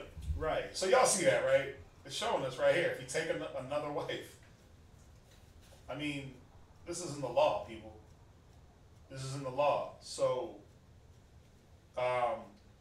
the other scriptures, they got to be in the other scriptures that were pulled out, they just got to be in context. You got to define words and get all the balance. Again, every brother don't need multiple wives. Every brother in the truth ain't gonna have multiple wives. It shouldn't even be a topic. You got a lot of sisters that stumble over this topic. You got a lot of brothers that stumble over this topic. And they stumble their ass right out the truth. Because why? You're so pent and hell-bent and hung up on something that might happen. There's no guarantee. There's no guarantee. It might not be in your husband's spirit. But if it is, it shouldn't cause you to stumble. Because why? It says it right here, your work shall not diminish. And that's what people forget. Like, we got work to do. We ain't got time for all that anyway. I really got time for my one. You know what I'm saying? I really got time for mine. So, you know, it all has to be put in context. And no matter what, we got to deal with the topic. Like, again, we're not here sitting here saying, look, go tote the Bible in front of every chick you see to bag them up. No. We're not saying that. We are saying that according to the law, it is lawful. But again, go to that scripture for me. We got to read it. And then we're going to jump into the topic. It's Corinthians. And then I'm going to let him get into his class. It's 1 Corinthians chapter 6, verse 12. Read that. 1 Corinthians chapter 6, verse 12. Go ahead. All things are lawful unto me. Yeah, all things are lawful. It's lawful for a man to have more than one wife. It's lawful to drink. It's lawful to eat meat.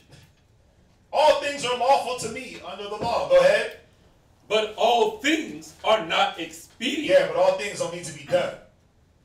That's the thing. All things don't need to be done right away. All things don't need to be done at all. Again, not every brother needs 2 ribs. Like, yo, you need to be busy to have 2 ribs. You need to be putting in serious work for that to happen.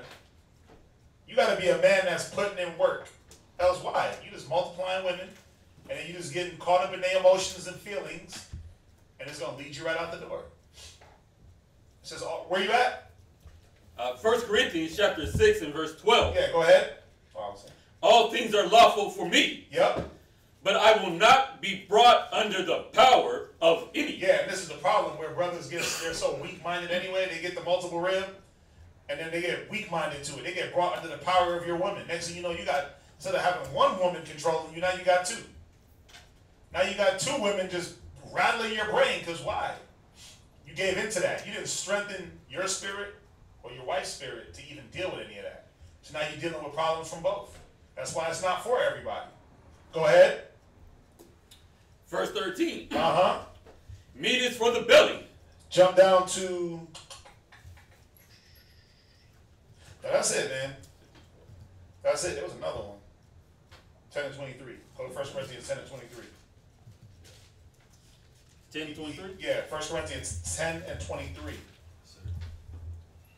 1 Corinthians chapter 10 and verse 23. Uh-huh. All things are lawful for me, but all things are not expedient. Right. All things are lawful for me. Right. He said it again. All things are lawful. Go ahead. But all things edify not. Yeah, not everything is going to edify. Not everything brings understanding to a person. Not everything is for everyone. That's why he said, know what's good for yourself and give yourself to it. Right. So you got to know what's good for you in these situations. But again, if you ain't studying, if you ain't got the backing of the spirit, it ain't going to work out anyway. You're just going to be a whoremonger creating whores. So we're not telling you to grab your nearest Bible, run up to the nearest chick you see. Oh, multiple wives, no. That should be the last thing on any brother's mind, or any sister, at that matter. You should be worried about if your husband's going to do that, and husbands should be worried about doing that themselves. That shouldn't be your agenda. This ain't the hookup club. All right, this ain't the I can do whatever the hell I want club. Because everything ain't good for everybody. All right, let's go into the topic. All right, let's go into the topic. I don't think there's anything else online. Yeah, get that baptism for them if you can find that. I think she already did the water. And then, yeah, we're going to let him go into his topic. Got an hour and 10 minutes, so. It's really a good class. Let's start at Second Chronicles, chapter 28 and verse 27. What's the name of the class? Excuse me? Name of the class, sir? Name of the class is Hezekiah and the Works of the Most High. King Hezekiah and the works of the Most High. We're going to go into it. And somebody give me that. Hezekiah chapter 28 and verse 27. What is it? First? I'm sorry. Hezekiah and the works of the Most High. You said First Chronicles? 2 Chronicles chapter 28 verse 27. 2 Chronicles chapter 28 and verse 27. Let's get a little back history on Hezekiah real quick. Go ahead. And Ahaz slept with his father, and they buried him in the city, even in Jerusalem. But they brought him not into the sepulchre of the kings of Israel. And Hezekiah his son reigned in his stead. All right, jump to chapter 29 verse 1. So Hezekiah is the son of King Ahaz. So now King Ahaz has passed, and now his son Hezekiah is taking over the reign of Israel. Now, read that, verse 1. Verse 1. Hezekiah began to reign when he was 25 years old. So Hezekiah was 25 years old when he became king over Israel. That's my age. That's crazy, man. I wish I was king right now. You are, you are the king, baby. But he's 25 years old. He's a 25 years old king of Israel. Hey. Yahweh's people. He's not the youngest, though. Yeah, he's not the youngest. King Uzziah was 16. He was 16. He went off, though, but yeah. But this is the dope thing about Hezekiah that we're going to read. Hezekiah stayed on it. All right, keep reading. And he reigned 29 years in Jerusalem. And his mother's name was Abijah, the daughter of Zechariah. Go ahead. And he did that which was right in the sight of the Lord, according to all that David his father had done. See, Hezekiah actually was righteous. When you read through Chronicles and Kings, you see that when you read through Chronicles, you see that a lot of kings after Solomon completely went off. But then you had some that came back and did right, and then you had a lot that went off. Hezekiah was one of them that did righteousness. And he tried to bring Israel back into the right state of mind, into the good state with the Most High, I'll say. Now go ahead, keep reading. In the first year of his reign, in the first month, opened the doors of the house of the Lord and repaired them. So he started rebuilding the temples of the Most High in his first year as a 25-year-old man. Keep reading. And he brought the priests, the Levites, and gathered them together in the east street, into the east street, and said unto them, Hear me, ye Levites, sanctify now yourselves, and sanctify the house of the Lord God of your fathers, and carry forth the filthiness out of the holy place. So as you can see, Hezekiah is cleaning up the whole temple. He's cleaning up everything that has to do with the Most High. He's cleaning up the Levites. He's cleaning up the temple, the sanctuary. And by him doing that, he's going to clean up the people as well. Keep reading. For our fathers have trespassed and done that which was evil in the eyes of the Lord our God, and have forsaken him, and have turned away their faces from the habitation of the Lord, and turned their backs. Which our people have done to this day. We never learn, man. We still do it. Keep reading. Also they have shut up the doors of the porch, and put out the lamps, and have not burnt incense, nor offered burnt offerings in the holy place unto the God of Israel. Go ahead. Therefore the wrath of the Lord was upon Judah and Jerusalem, and he hath delivered them to trouble, to astonishment, and to hissing, as ye see with your eyes. Just look outside. Look at our people.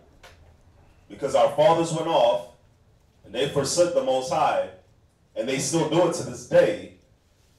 It says, the Most High delivered us to trouble, to astonishment, like the scripture says, you become a proverb, an astonishment, and a byword, whether the Lord shall lead you. And then in Lamentation it says, they hiss, they wag their heads at the daughters of Zion. So the scripture's showing it. Keep reading. For lo, our fathers have fallen by the sword, and our sons and our daughters and our wives are in captivity for this. Yeah, because our men are now weak. Our men are dead. They just walk around dead. Our children and our wives, they're slaves. I mean, just look at our people outside, man. The men are dead. They do nothing but dead works. There's no righteousness in them. The word of the Most High is not in them. So guess what? There's no life. It says, John 6:63. It says, the word that I speak unto you, they are spirit and they are life. Our men are dead because this word is not in them. So because they're dead, how can the devil spoil a man's house unless he first bound a strong man? God. So now our men are bounded. They're dead spiritually. So now our wives, our children, they're captives. They have no leadership. They're captives to the society. And what was happening back then here too. Verse 10, go ahead. You can throw in Hosea 4 and 6 also. Oh yeah, my people are destroyed for a lack of knowledge. God. Yeah, you can throw that in there. Verse 10, read that. Now it is in my heart to make a covenant with the Lord God of Israel, that his fierce wrath may turn away from us. And this was the heart of Hezekiah, our 25-year-old king. He seen what our people was going through, and now he's the king. And read that verse 10 again. Let's see what his mind was again. Read it. Now it is in my heart to make a covenant with the Lord God of Israel, that his fierce wrath may turn away from us. Is this in y'all's is this in y'all's heart? If you're online, if you're in class right now, is this what your heart is? To make that covenant with the Most High so that his fierce wrath can turn away from our people, man. So we can go back to having 25-year-old kings that actually that's actually righteous. That's going to lead us. That's going to lead us to that milk and honey. That's going to have us right. Is this in your mind? Or was it in the past kings' minds? Where they were wicked, where they were off, where they were lustful, where they were covetous, where they didn't give a damn about the people. Because they knew that they were going to lead our people off, but they didn't care. But I wanted to bring that out about Hezekiah. We got to have the mind of Hezekiah. Jump to chapter 31 and verse 20. Second Chronicles chapter 31 verse 20. 2 Chronicles chapter 31 and verse 20. So we just read about Hezekiah wanting to make that covenant with the Most High so that the fierce anger of the Most High can turn away from our people. Now read verse 20. Verse 20. And thus did Hezekiah throughout all Judah.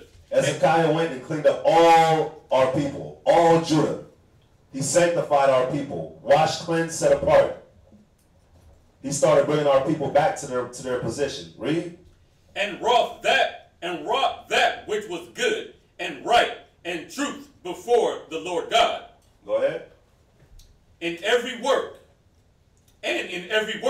that he began in the service of the house of God, and in the law, and in the commandments to seek his God. He did it with all, Salah. He did it all with his heart. He did it with all his heart. Salah. He did it with all his heart. Go ahead.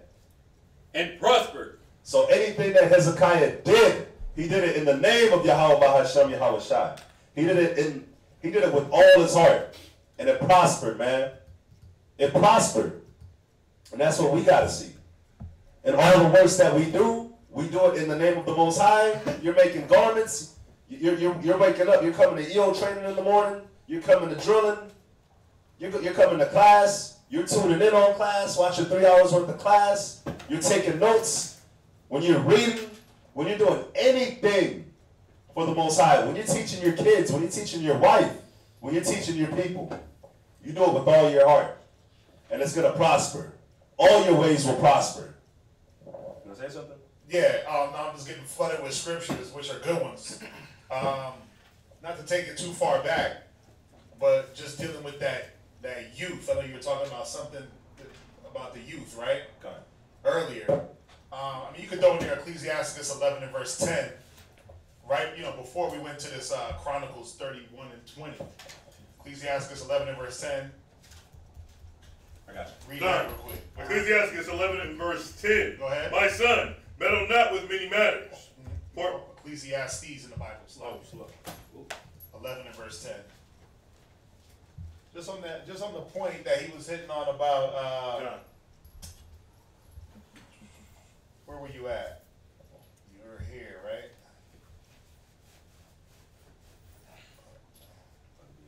Yeah. Oh, there it is.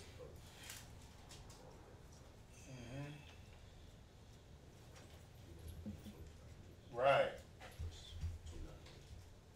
Yeah, that's about that part. Read that real quick. Ecclesiastes chapter 11 and verse 10. Therefore remove sorrow from thy heart, and put away evil from thy flesh. Go ahead. For childhood and youth are vanity. Yeah, you see that? In your childhood and your youth, a lot of children, the things that they do in their youth and childhood is all vain. Think about it. I don't care, man. You got these people, not everybody, and I'm not talking bad about anybody that goes to school or anything like that, but think about it. Most college kids are big children from the age of, right, 5 all the way to 25. It's a big, they live, most of them live like big kids. Not all of them. Some of them are responsible. We got Allison. She's responsible, right? Responsible young adult, but most college kids want to do what? Forget my grades, I don't give a damn. I'm gonna party, drink, I'm gonna party some more, right? And then hope that I pass. But why? They're doing these vain things in their youth. They don't really mean nothing. They go to school, they do all whatever they gotta do, they graduate, but then they don't even use what the degree they got for anything. It's just vanity, it's just vain. To say I went to school, oh yeah, I went to UCLA, or I went and did this, or I went and did that. Right? Go to Isaiah 5 and 13. Go on with that Hosea 4 and 6. Yeah. Go to Isaiah 5 and 13. Isaiah chapter 5 and verse 13. Read that. Therefore my people are gone into captivity. Go ahead. Because they have no knowledge. Read. And their honorable men are fat or you see that? The honorable men are famished. Yeah. They ain't got no knowledge. Read. And their multitude dried up. Yeah, unfortunately, that's the estate that our people are in right now. What honorable men? Well, guess what? We're coming back to that honorable stage. We're the honorable men. We just not out on the forefront. We ain't the ones that's running to every event on TV to get our faces shown. But right now, we're doing things behind the scenes. You know, we're more community leaders right now, or community orientated right now, where we got to do for each brick at a time. Right? We got to make sure that we're right before we can step out there and just start commanding the people. Because that's what it's about. But there is no honorable men in society trying to do anything for the black or Hispanic man. Except for take advantage of him, exploit him, right? For some type of gain. Jesse Jackson only pop up when it suits him. Al Sharpton only pops up when it suits him. For his little stupid little news show to get ratings. Farrakhan. Same thing. Yeah. He's a super sellout. Super cool. Yeah. Super cool. So, yeah, those are just some scriptures to add in there. Okay. All right? Yeah, y'all can jump back. I just wanted to throw those in there. All right. Give me Isaiah chapter 36 and verse 1. Now we're going to get into it. But I wanted us to get a little brief, real quick, little background and history of the kind of man that Hezekiah was, you know? So go to Isaiah chapter 36, verse 1. Drop that. Isaiah chapter 36 and verse 1. Now it came to pass in the 14th year of King Hezekiah. That's Sennacherib. That Sennacherib, king of Assyria, came up against all that defenced city of Judah, and took them. So you had King Sennacherib of Assyria, and keep in mind, Assyria is the same people that took the 9.5 tribes into captivity. Now you have King Sennacherib of Assyria. He came up against Judah, and he took us, right? Well, he's ready to go to war with us. Jump to verse 13. Verse 13. We get a little background of what's going on before we really get to Hezekiah. Verse 13, go ahead. Then Rabshakeh Go ahead. stood and cried with a loud voice in the Jews' language and said, Hear ye the words of the great king, the king of Assyria. So Rabshakeh is pretty much the ambassador of King, what's his name? Of King Sennacherib. Sennacherib? Yeah. So he's the ambassador, right? So he sent him to Jerusalem. And this is what he says. Keep reading. Thus said the king, Let not Hezekiah deceive you, for he shall not be able to deliver you. For because they were finna go to war. Read. Neither let Hezekiah make you trust in the Lord, saying, The Lord will surely deliver us. This city shall not be delivered unto the hand of the Assyrians. Go ahead. Of Assyria. Hearken not to Hezekiah, for thus said the king of Assyria, Make an agreement with me by a present, and come out of me. And come to me. And come out to me. And come out to me. Go ahead. And eat ye every one of his vine, and every one of his fig tree, and drink every one the water of his own cistern. Kind of like what America has done to us now, right? Sell out to us. Sell out to us. You get all the money, you get everything you want. But see, the thing is this. The Most High already gives us everything we want, right? God. The Most High always and will always give us everything we want as long as we're with Him. But this king, it's like what America does now. Sell out, and you get everything. But that's not the way. The Most High already gave it to us. Yeah, and it's like how they always dealt with our people. Even when you read about the Maccabees, what do they say? Go ahead and don't keep the law, become like us, become uncircumcised. There's benefits in that. And then what do our people do? Oh yeah, let me go do that. And then you bring it to today. It's like go be a faggot, right? You get more rights. Black people ain't getting no rights. Go be a faggot. They get gay rights. Get moved up. Yeah, you get moved up in society. You'll get you a nice job. Yeah, just bend over. Bend over for your boss, right? Look at Don Lemon on CNN. And he'll promote you. He'll promote you. You get the picket fence. He'll give you everything you need, but you got to sell your soul. You got to give up the butthole. Yep. Right? But that's what they do to our people. They dangle the carrot in one hand, right? But behind their back, they got the knife ready to stab you. Because we know in being a homosexual, one, you're going against the law of the Most High. So they know that when you break the law, they weaken you. There's no connection to the Most High right there. And two, with all the things that come with being a homo, all of the physical diseases that come. Yeah. They don't tell you about that. They don't give you the side effects. It ain't like when you watch TV and they give you the side effects of the headache medicine. It's like may cause diarrhea, cramping. It's going to cure your headache, but you're going to have diarrhea and cramping. But when it comes to homosexuality, they don't tell you. May cause AIDS, herpes, right? Genitalia flare-ups. Anal cramping. Yeah, they don't tell you all that. They'll tell you, be a faggot and you'll go up in society. That bank account will get big. All these rappers, right? That done sold out. Doing all the filth that they do. What do you think they were doing? They were forsaking the law. They were selling out for a carnal prize. And that's our people today, man, with everything. The cars, the clothes, the drugs, the money, the guns. Let me get all the guns. Let me sell out. Let me kill my people with drugs.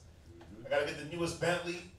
I got to have these things, but I got to give something up. That's what they don't realize. Just on this point, I wanted to bring something out real quick. We're going to go to Isaiah chapter 37, verse 1. But last night, I was watching a documentary on Tel Aviv. And Tel Aviv is in Israel. It's our own land. Now, that place, there's nothing holy about that place, man. And that's our land. It's so filthy. It's so much. It's like the homosexual capital right now, man. And let me throw this out there too. Like the Israeli army is full of nothing but homosexuals. They have nothing but men with AIDS going through that army. But when I watched that documentary in Tel Aviv, it just showed me, man, because it says the saints of the Most High shall take the kingdom. When y'all see the men over there, and you see the spirits of these men, like, the Most High is waiting on us, man. Yeah. He's waiting on us to get ready. Because, bruh, I'm telling y'all, we can go over there and take it, man. We really can go over there and take it, but the Most High is waiting for us. It's like it was supposed to take 40 days for us to walk from Egypt to Israel, but the Most High made us walk 40 years because we wouldn't get ready. The Most High is waiting on us. I watched that video, I looked at them, I was like, this is it? Right. Damn, I want to go out. Damn, I take like 10 of these dudes right now, man. No weapons. Just the spirit in me and the anger that I have built up in me. Man, if y'all seen these dudes, man, I highly recommend it. If you're online, you're in class, go watch a video of Tel Aviv. Our land, man. Go watch that. Go watch that and let that fire burn, man. It says the saints of the Most High shall take the kingdom. Go watch that and see what they're doing in your land. And wake up. And let's get the word. Read that, Isaiah chapter 37, verse 1. Isaiah chapter 37 and verse 1.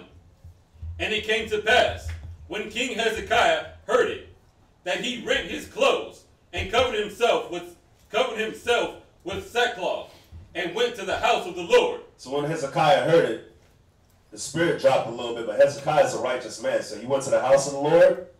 He was going to inquire because he knows the Most High is going to be with them.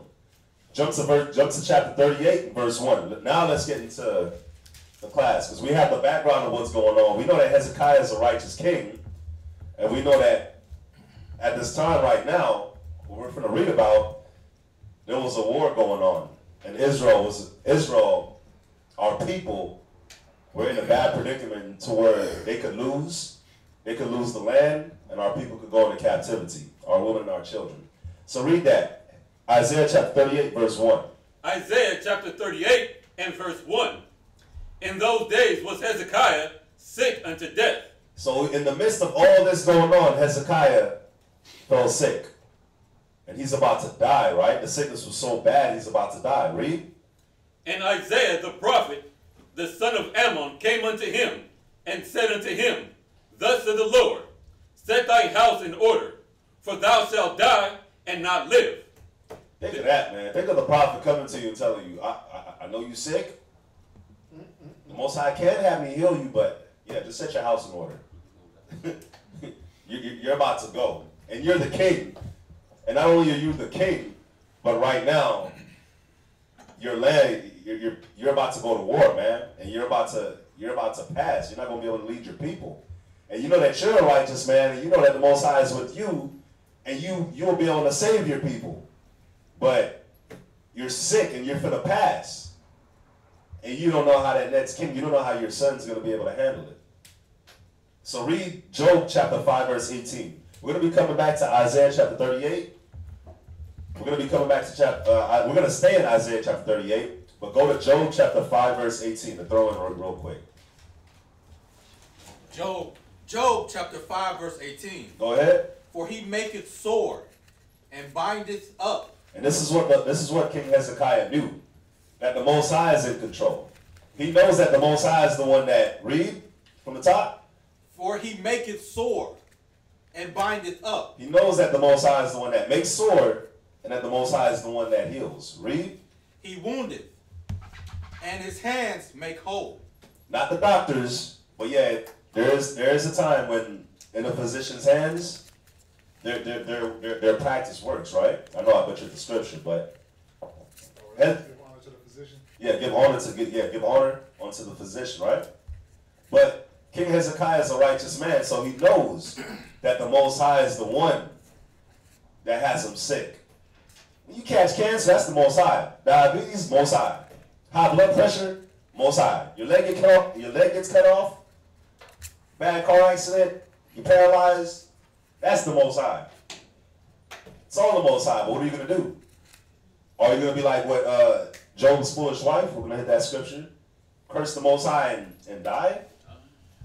Or are you going to keep your integrity like Job did? We're going to hit that scripture. Huh? I shouldn't have jumped ahead, but go to Deuteronomy chapter 32, verse 39.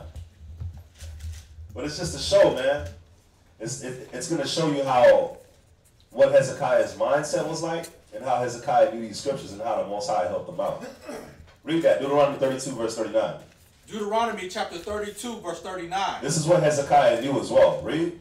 See now that I, even I, am he, and there is no God with me. There is no other God with the Most High.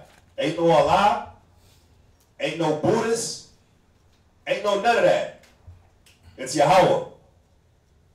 That's it, that's it. It's him. Ain't no moon God, ain't no sun God, ain't no none of that. It's the Most High. Period. Read.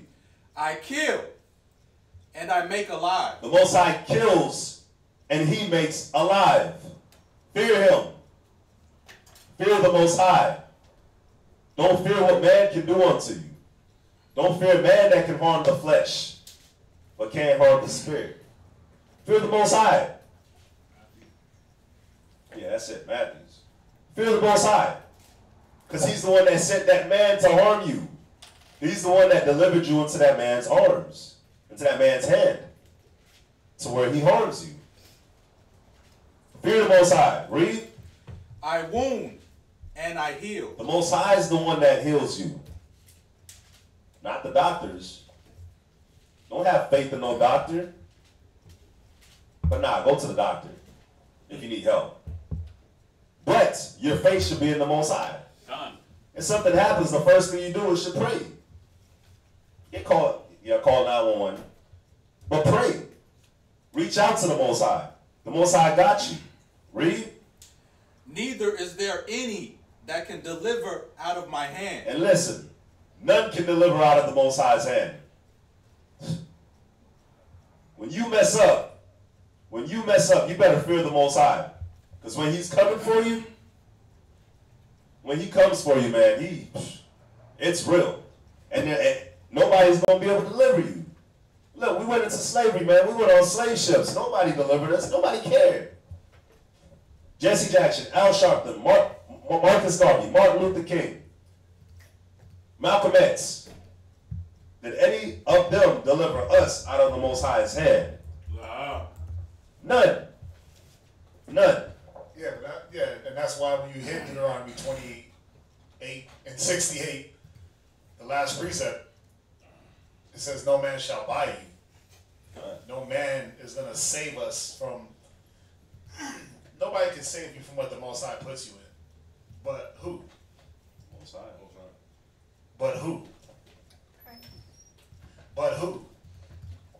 Yahweh. No, yourself. Oh. Got it. It's yourself. Yourself can save you. Yourself can pull yourself out of the curses. Through what? Through the Most High. Through following the Most High's word. You see how it works? It's nothing hard. Yourself can deliver yourself through following the Most High in Christ. Yeah. There is deliverance. I don't feel like I'm living Deuteronomy 28. Not all of it. Not the easy ones. Some of them hard ones, it's like, yeah, I feel like I'm in that. But some of them easy ones, evil eye and all that, I don't have an evil eye towards this, bro. Why? Because I learned. I have to look at myself, examine myself, and then go and say, okay, wow, this is how I'm supposed to deal. This is how we're supposed to do things. Yeah. So, and going back to what he was saying and what we're reading about Hezekiah, he knew these things. See, a righteous man is going to know these things. So when his time comes, he's not sitting there talking about why me, oh Lord, why me? He's like, well, I did my life. I did things the right way. It's now my time. And if it's my time to go, the Most High is going to make it my time. If not, he'll heal me and I'll keep going. Y'all understand that? So we know that, yeah, I kill, I make alive. I heal, I wound. There is no other God with the Most High. That's for all those people. And the Old Testament Hebrews, they love pulling this scripture. There was no other God with me. We know that. Christ wasn't God. See that? Christ, it never said Christ. We don't say Christ is God or the Most High. You see that? We know that there is no other God with the Most High God. We know that. Nothing else stacks up. Are there other powers? Of course there are. Angels are powers. Christ was a power. The Word is power. We're powers. You see that? So it's about, again, we always have to put things back into context. I love it though. Go ahead. Go ahead. 1 Samuel chapter 2 and verse 6. We're going to read 1 Samuel chapter 2, verse 6 and verse 7. There's a point that I want to hit in verse 7, which is dope. 1 Samuel chapter 2, verse 6. Get it, bro. The Lord killeth and maketh alive. Go ahead. He bringeth down to the grave and bringeth up. Go ahead. The Lord maketh poor. So the Most High is the one that makes poor. He's the one that brings you to that low estate. But what are you doing to make the Most High bring you to a low estate? How are you carrying yourself? Are you slothful? To where the Most High is like, when I say bring you to a low estate, I'm talking like poor. Like you're living in America, but you're living under a bridge, or you're living under a freeway, or you're like in a tent community. What are you doing to where the Most High has you in that position? What is your spirit like to where that's where the Most High has you? Because it says, read that part again, verse 7. The Lord maketh poor. What are you doing to where the Most High got you in that estate? Read. And maketh rich. But the Most High also makes rich. Not just not just being rich carnally, but being rich spiritually. Brotherhood, family. Like this is rich right here for me. This is rich. The brothers that I don't have a actual brother. I have 2 sisters, and I always wanted a brother. The Most High done blessed me with 1, 2, 3, 4. I mean, there's plenty others that's not here today. The Most High has blessed me with plenty of brothers. And he says he make rich. Look at our spirit, man. Look at how you've grown knowing the truth. Look at what your old man was like and how the new man is now. You're rich, and you're getting richer. You're getting wealthier. Every time your spirit grows, you're getting wealthier, man. And that's all through the Most High. Read. He bringeth low and lifteth up. See, Hezekiah knew this though. He brings low, but he also lifts up. So Hezekiah was lifted up as king at the age of 25 years old. The Most High is the one that lifted him up. The Most High was like, yeah, it's your time. But the Most High also brings low. Now Hezekiah is saying, my time is over. And it's like you said, what are you doing to be brought low? Just like what did Hezekiah do to be brought up? Man. See that? Like the Most High works in that balance where you do the right thing. I'm going to make you an example of how to do the right thing. I'm going to put you up there. I'm going to lift you up. But as soon as you do the wrong thing, I'm going to put you up there and I'm going to drop you, just like Pharaoh. Pharaoh was lifted up, but to be brought down to show what pride does and what going against the Most High does. But in Hezekiah's case, he was up there because he was considered a righteous man. Oh, man. Wait till we get into the story. It's good. Go ahead. Jump to Jeremiah chapter 11, verse 11. You can write down Isaiah chapter 45 and 5. I'm sorry. You can write down Isaiah chapter 45, verse 5 and 6. It kind of goes into the same thing that we were hitting. But jump to Jeremiah chapter 11, verse 11. Jeremiah chapter 11, verse 11. Go ahead. Therefore, thus saith the Lord, behold, I will bring evil upon them. So when the Most High decides to bring this evil upon you, when you're living good, when you're in a good state, and the Most High decides he's going to bring that evil upon you. Read. Which they shall not be able to escape. That evil came on Hezekiah, which he could not escape. He's sick unto death. That evil came. That evil comes on a lot of us. It comes on a lot of our family members, man. You lose your job. You lose this. You lose that. You get sick. You find out you got a bad body ailment. You end up losing a loved one. The Most High is the one that does that. He's the one that brings that evil in which you can't escape. And remember, the title of this class is the Most High's Works. Hezekiah and the Most High's Works. And it's to put us back in a mind frame that the Most High is the one that controls everything. That's who we fear. That's what we fear. We don't fear nothing else but him.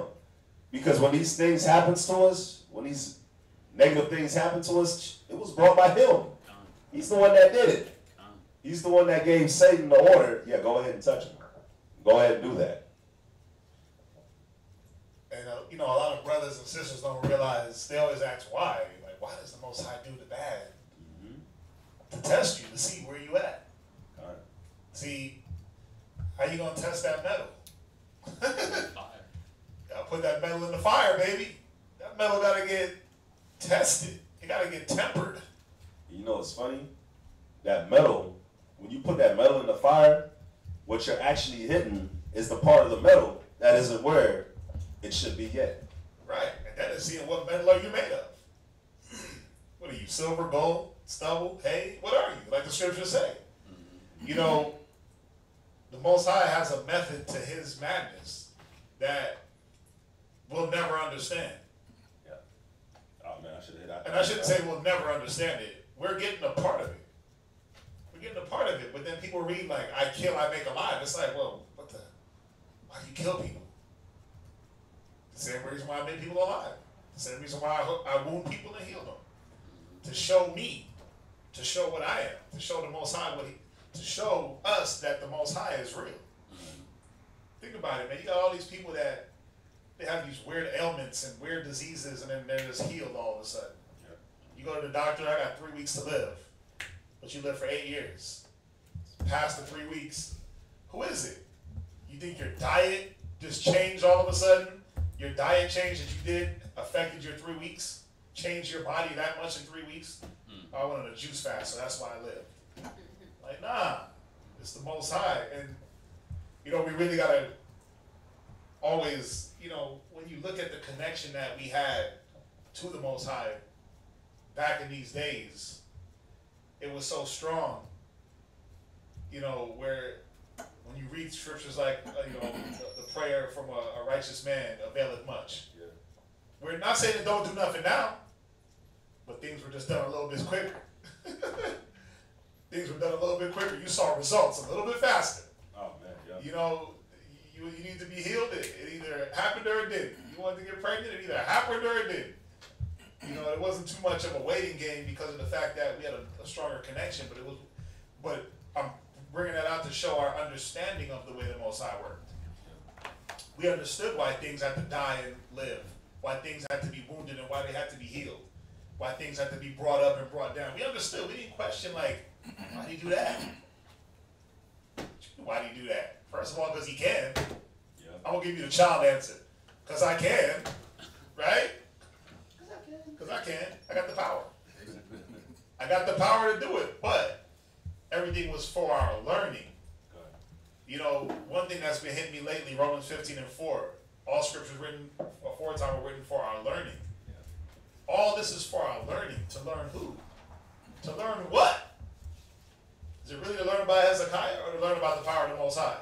Is it really to learn about Paul and critique whether he's an Israelite or not? Or to learn about the Most High? Learn about the Most High. Yeah, it's all about to learn about the Most High and what he wants from us. Right. Not to critique Paul's nationality or Ruth's nationality or this or that or multiple wives. It ain't about that. Yeah. See, once we start putting our mind on what it's really about, that's it. The crap that we stumble and struggle with won't cause us to stumble. Once you really put your mind on what are we supposed to be doing, what is things really about, that's what we lose. And I think a lot of us lose, you know, like Paul said it best. He said run, he said fight, but not when that beateth the air. A lot of us beat the air because we're trying to figure out problems that don't matter. We're trying to figure out things that the Most High put in front of us that don't really matter. Because the things that really matter are over here, but you're trying to deal with this foolishness over here that don't matter yet. So, you know, it's really about coming back to the Most High and getting that connection. Then we won't have to ask things like, why did he kill and make alive? How come he does this? How come he does evil? How come this? We know why. But anyway, go on. Ecclesiastes chapter 11, verse 14. You having like dissertations, man. I'm sorry. In the Bible? Or the Apocrypha? In the Apocrypha. And you can write Amos chapter 3, verse 6 after that last scripture. We're not going to hit it. We hit it a lot. Yeah, the evil in the city. Yeah. But hit that. Ecclesiastes chapter 11, verse 14. Ecclesiasticus chapter 11, verse 13. Yeah. Go ahead. And lifted up his head from misery. Oh, no. In the Apocrypha. Yeah, He's in the Apocrypha. Yeah.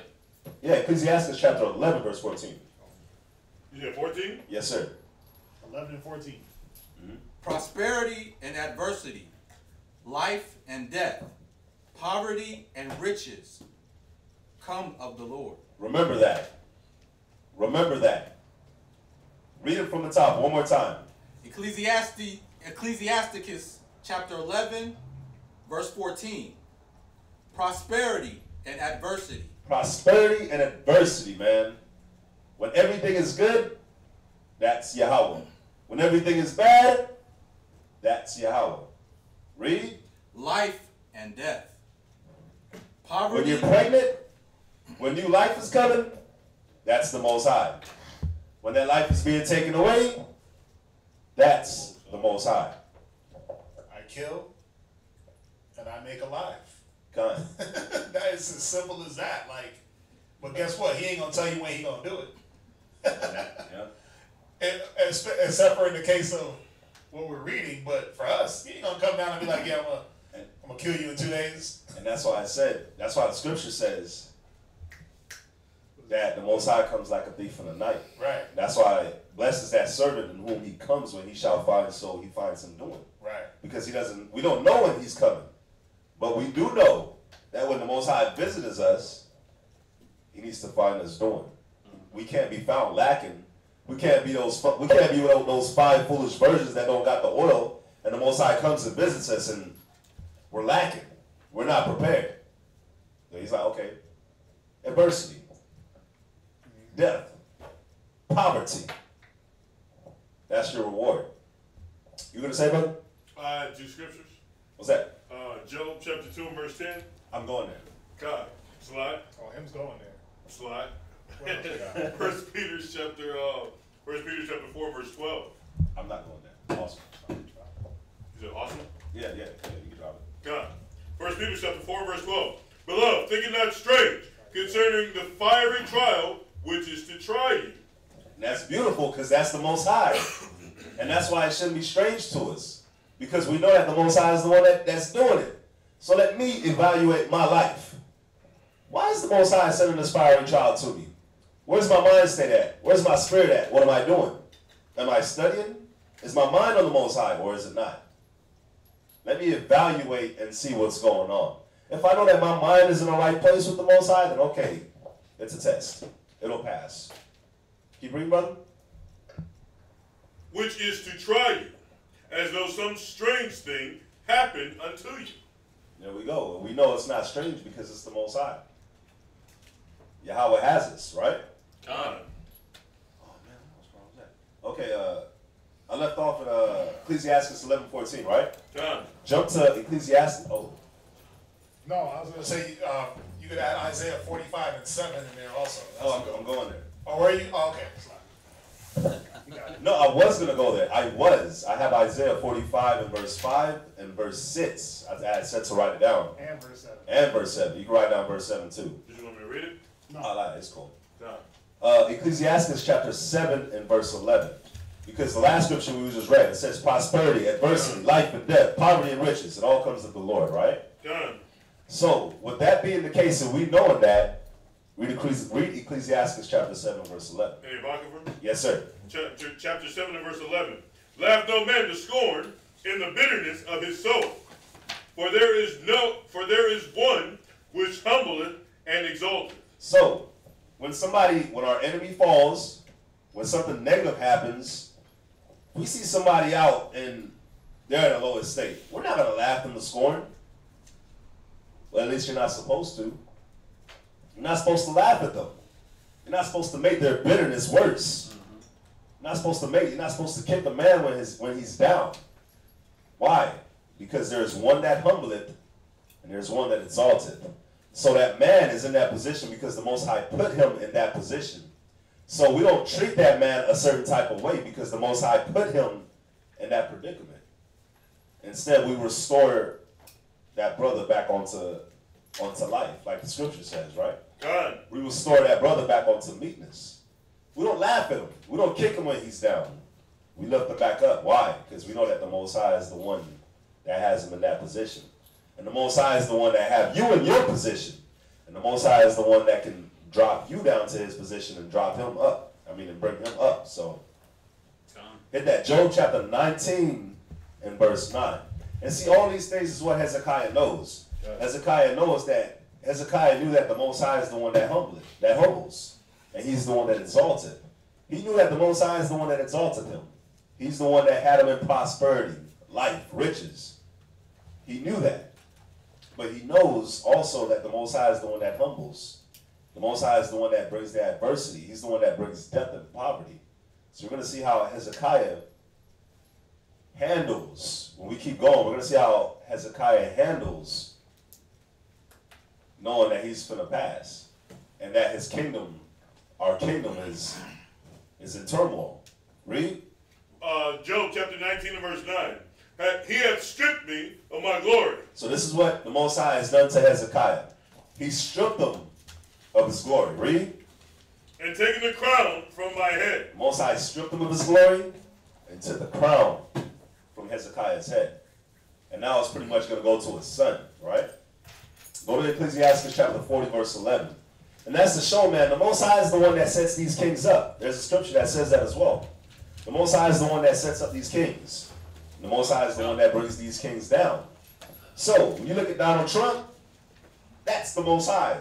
The Most High exalted him. The Most High put him there.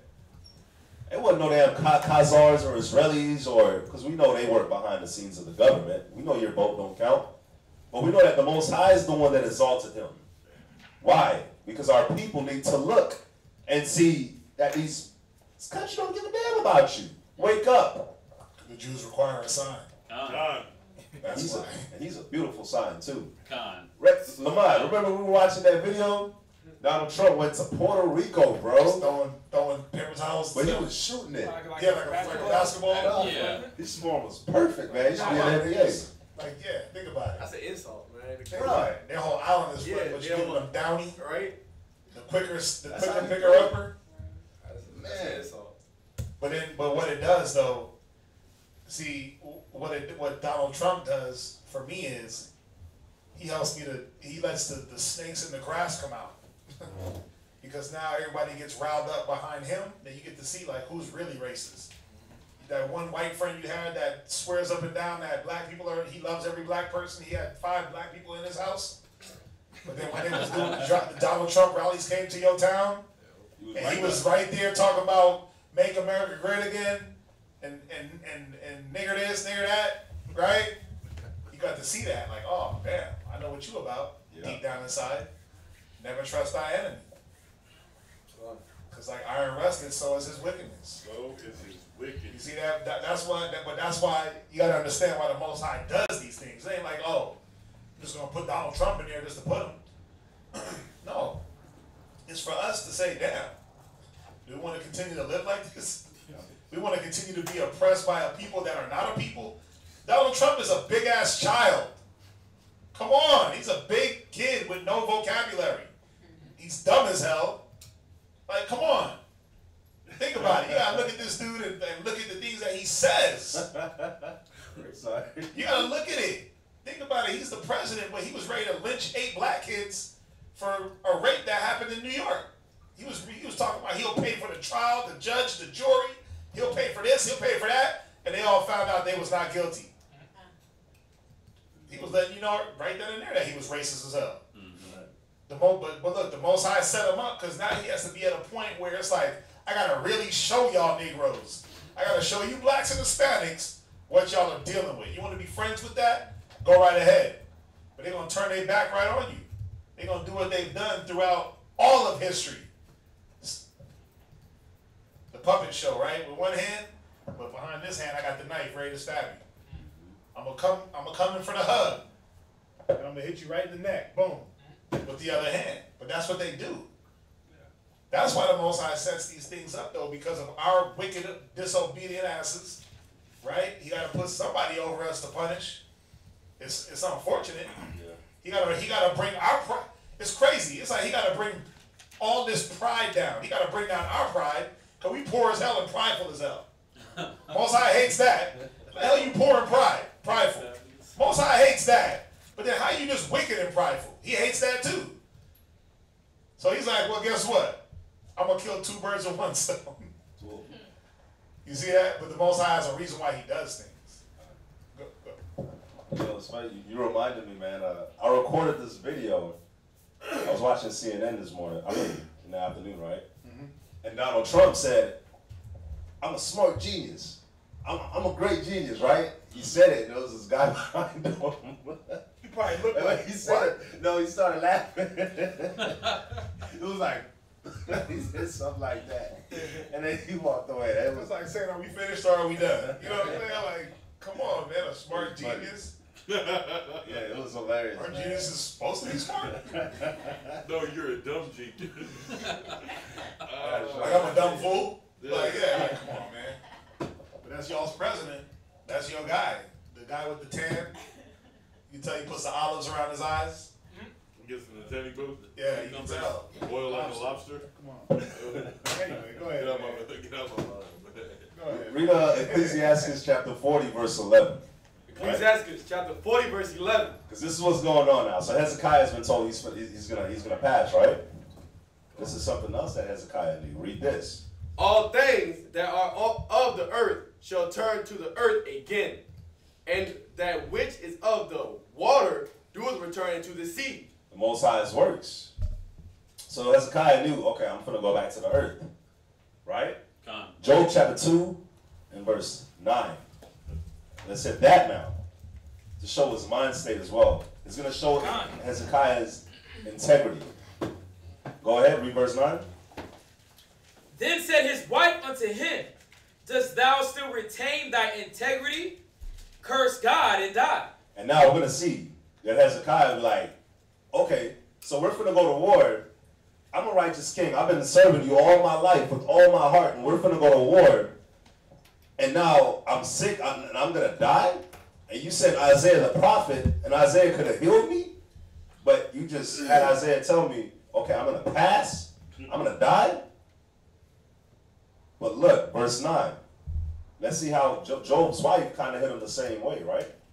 Because Hezekiah could have easily been like, damn, do you even care about us? Do you even care about do you really care about your people? You're going to let me pass in the time where they need me, where they need strong leadership? Read verse 9 one more time from the top, brother. Job chapter 2 and verse 9. Then said his wife unto him, dost thou still retain thy integrity? And that's what the Most High wanted to know with Hezekiah. Are you still going to retain your integrity? Because the pressure was on him. But he didn't let that pressure bust him. Read. Curse God and die. That should never be in our mind state. Now we're going to curse the Most High and then pass? Because he puts us through some affliction? Nah. Verse 10. But he said unto her, thou speakest as one of the foolish women speaketh. So if that thought ever comes into your mind, cast it out, because we already know that's a foolish thought. Don't even entertain that. Read. What? Shall we receive good at the hand of God? This is a question. We receive good at the hand of the Most High, right? Good. Read. Yeah, he bless you with the house, the car, the rib, the husband, white picket fence, the children, all in the truth. All right. And you expect that it's supposed to be one-sided. Damn.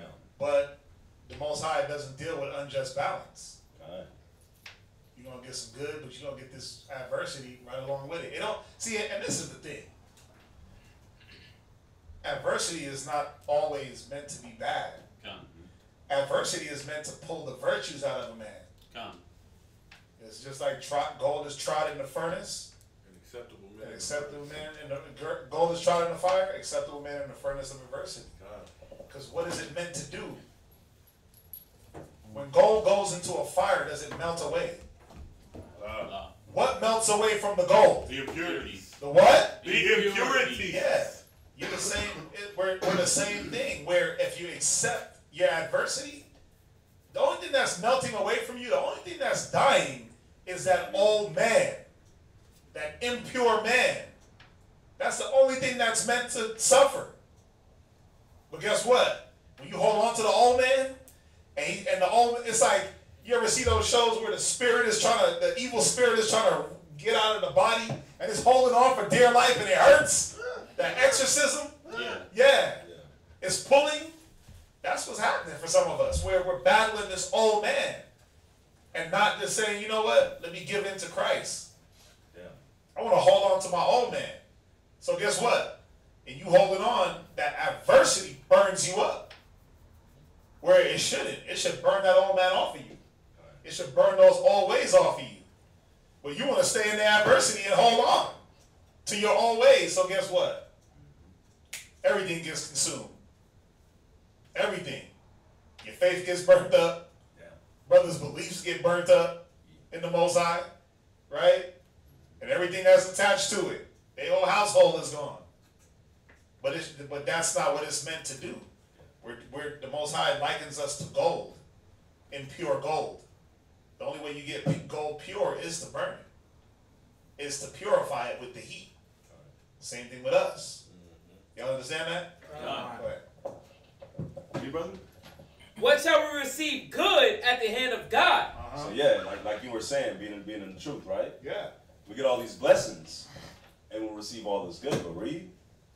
And shall we not receive evil? And all this did Mic drop, right? Yeah, shall we not receive evil? It's going to happen. It's a question. Like, what y'all think?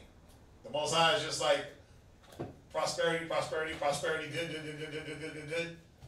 And ain't nothing going to try to see if, without that good, are you going to rely on the Most High? You still in the game? If you still in the game, yeah, like you got all the good, right? You got everything set up. Then all of a sudden it's like, well, I don't got to go to class no more. I ain't got to do nothing. You think you ain't going to get tested? Before that even happens? Before the thought even hits you, you think you're not going to get tested to see, where am I at now? Now that I lifted you up, where are you at? Let me test you. Let me see if all the good I've given you, if you're relying on that more than me. I'm jealous. Jealous God. Come on. Don't let me get angry. You know, that's how the Most High be doing it. But we don't understand that it's always got to be about the Most High. I mean, we understand that in here, but a lot of folks don't. Okay. Jump back to Isaiah, Done. chapter 38, and verse 2. You got it? So we read verse 1, right? Did we? Yeah, we read verse 1. Done. Isaiah chapter 38, verse 1 was, Isaiah coming to Hezekiah and letting Hezekiah know, hey, you're about to pass. You're about to die. Right. So set your house in order. Get everything right.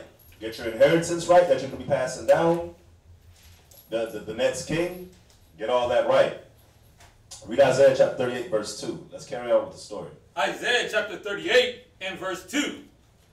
Then Hezekiah turned his face towards the wall and prayed unto the Lord. Go ahead. And said, Remember now, O Lord. Remember, O Yahweh. Read. I beseech thee. I beg you. I'm begging you, Yahweh. Remember. Read.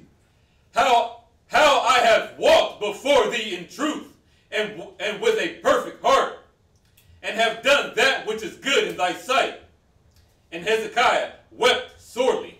It's a great story, man. So he's begging the Most High. Beseeching means to beg. So he's begging Yahweh, please remember. Like, don't let me pass right now. It's too much going on. We finna go to war. Like, don't let me pass right now. Let me stay. Please, I beg you. Go to Ecclesiastes chapter 39, verse 19. And this is what we have. This is something that we have to remember as well. You got that, brother? Ecclesiastes chapter 39, verse 19. Go ahead. The works of all flesh are before him. The works of everything we do is before the Most High. So Hezekiah's, read that verse 3 again. And said, Remember now, O Lord, I beseech you, how I have walked before thee in truth, and with a perfect heart. I have done that which is good in thy sight. And Hezekiah wept sore. Read yours, Lamar, verse 19. The works of all flesh are before him, and nothing can be hid from his eyes. So the Most High knew, Hezekiah, you're right. He's not lying to him. The Most High already knew this. But Hezekiah is begging him, man, please remember. Remember. Please remember. Isaiah chapter 38, verse 4. Let's carry on with the story. Isaiah chapter 38 and verse 4. Then came the word of the Lord to Isaiah, saying. And real quick, remember, the prayer of a righteous man availeth much. It avails much, man. So Hezekiah is... When do y'all get it? Go ahead. But yeah, so Hezekiah, he's pouring his heart out, man. He's crying, he's praying. He's trying to let the Most High remember, like, what reason do you think Hezekiah has to want to be alive right now? Just think about it. It's better that it is better that I die and be with the Most High. But for your sakes, it is better that I'm with you. Right? So if Hezekiah was selfish, he was like, if he was a selfish man, he would be like, yeah, take me. Deuces, they finna go to war, but I'm gone. Because I've lived righteous, I've done everything you wanted, so I should have a place, right? All right. It'd be easy I'm for one him of to say the that. righteous kings. Yeah, it would have been easy for him to be like, yeah, just take me. I'm done. I did everything you wanted. I lived my life, right? I walked in truth righteously. I was perfect. I returned the people onto you? Yeah. Take me. I'm good. But why was Hezekiah mourning in such great mourning and travail? Because he's not thinking about himself. He was thinking about his people, knowing that they were going to go to war against the Assyrians. The same Assyrians that took the 9.5 into slavery. Yeah, it was just like Paul, where Paul said it was better, he's I'd rather be with Christ, but it's better that I be with you.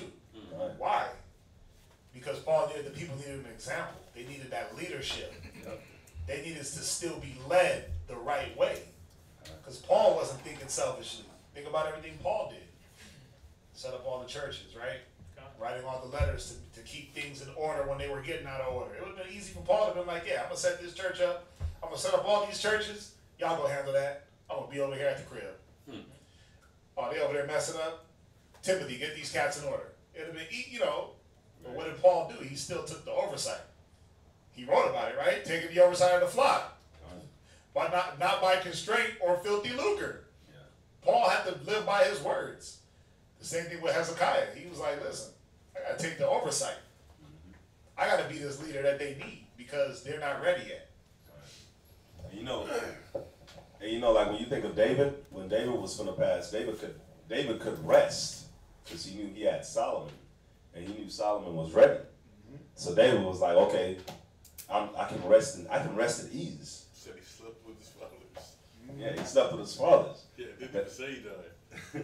But Hezekiah probably looked and he was like, damn, no one's ready yet. There's no leadership here yet. Like, yeah, I've been leading the people to the Most High, but it's not all the way there yet. They'll easily turn. Because look, remember what the king read. Remember what we read earlier about the ambassador that came from Assyria. And he was like, don't let Hezekiah fool you. Come, bow to the Assyrian king. You're going to get all these things. I'm butchering it, but... So, but that's the thing. Hezekiah represented more than just a king. He was that mediator to say, listen, do things the right way. The Assyrians knew it. That's why they came and was like, nah, don't follow him.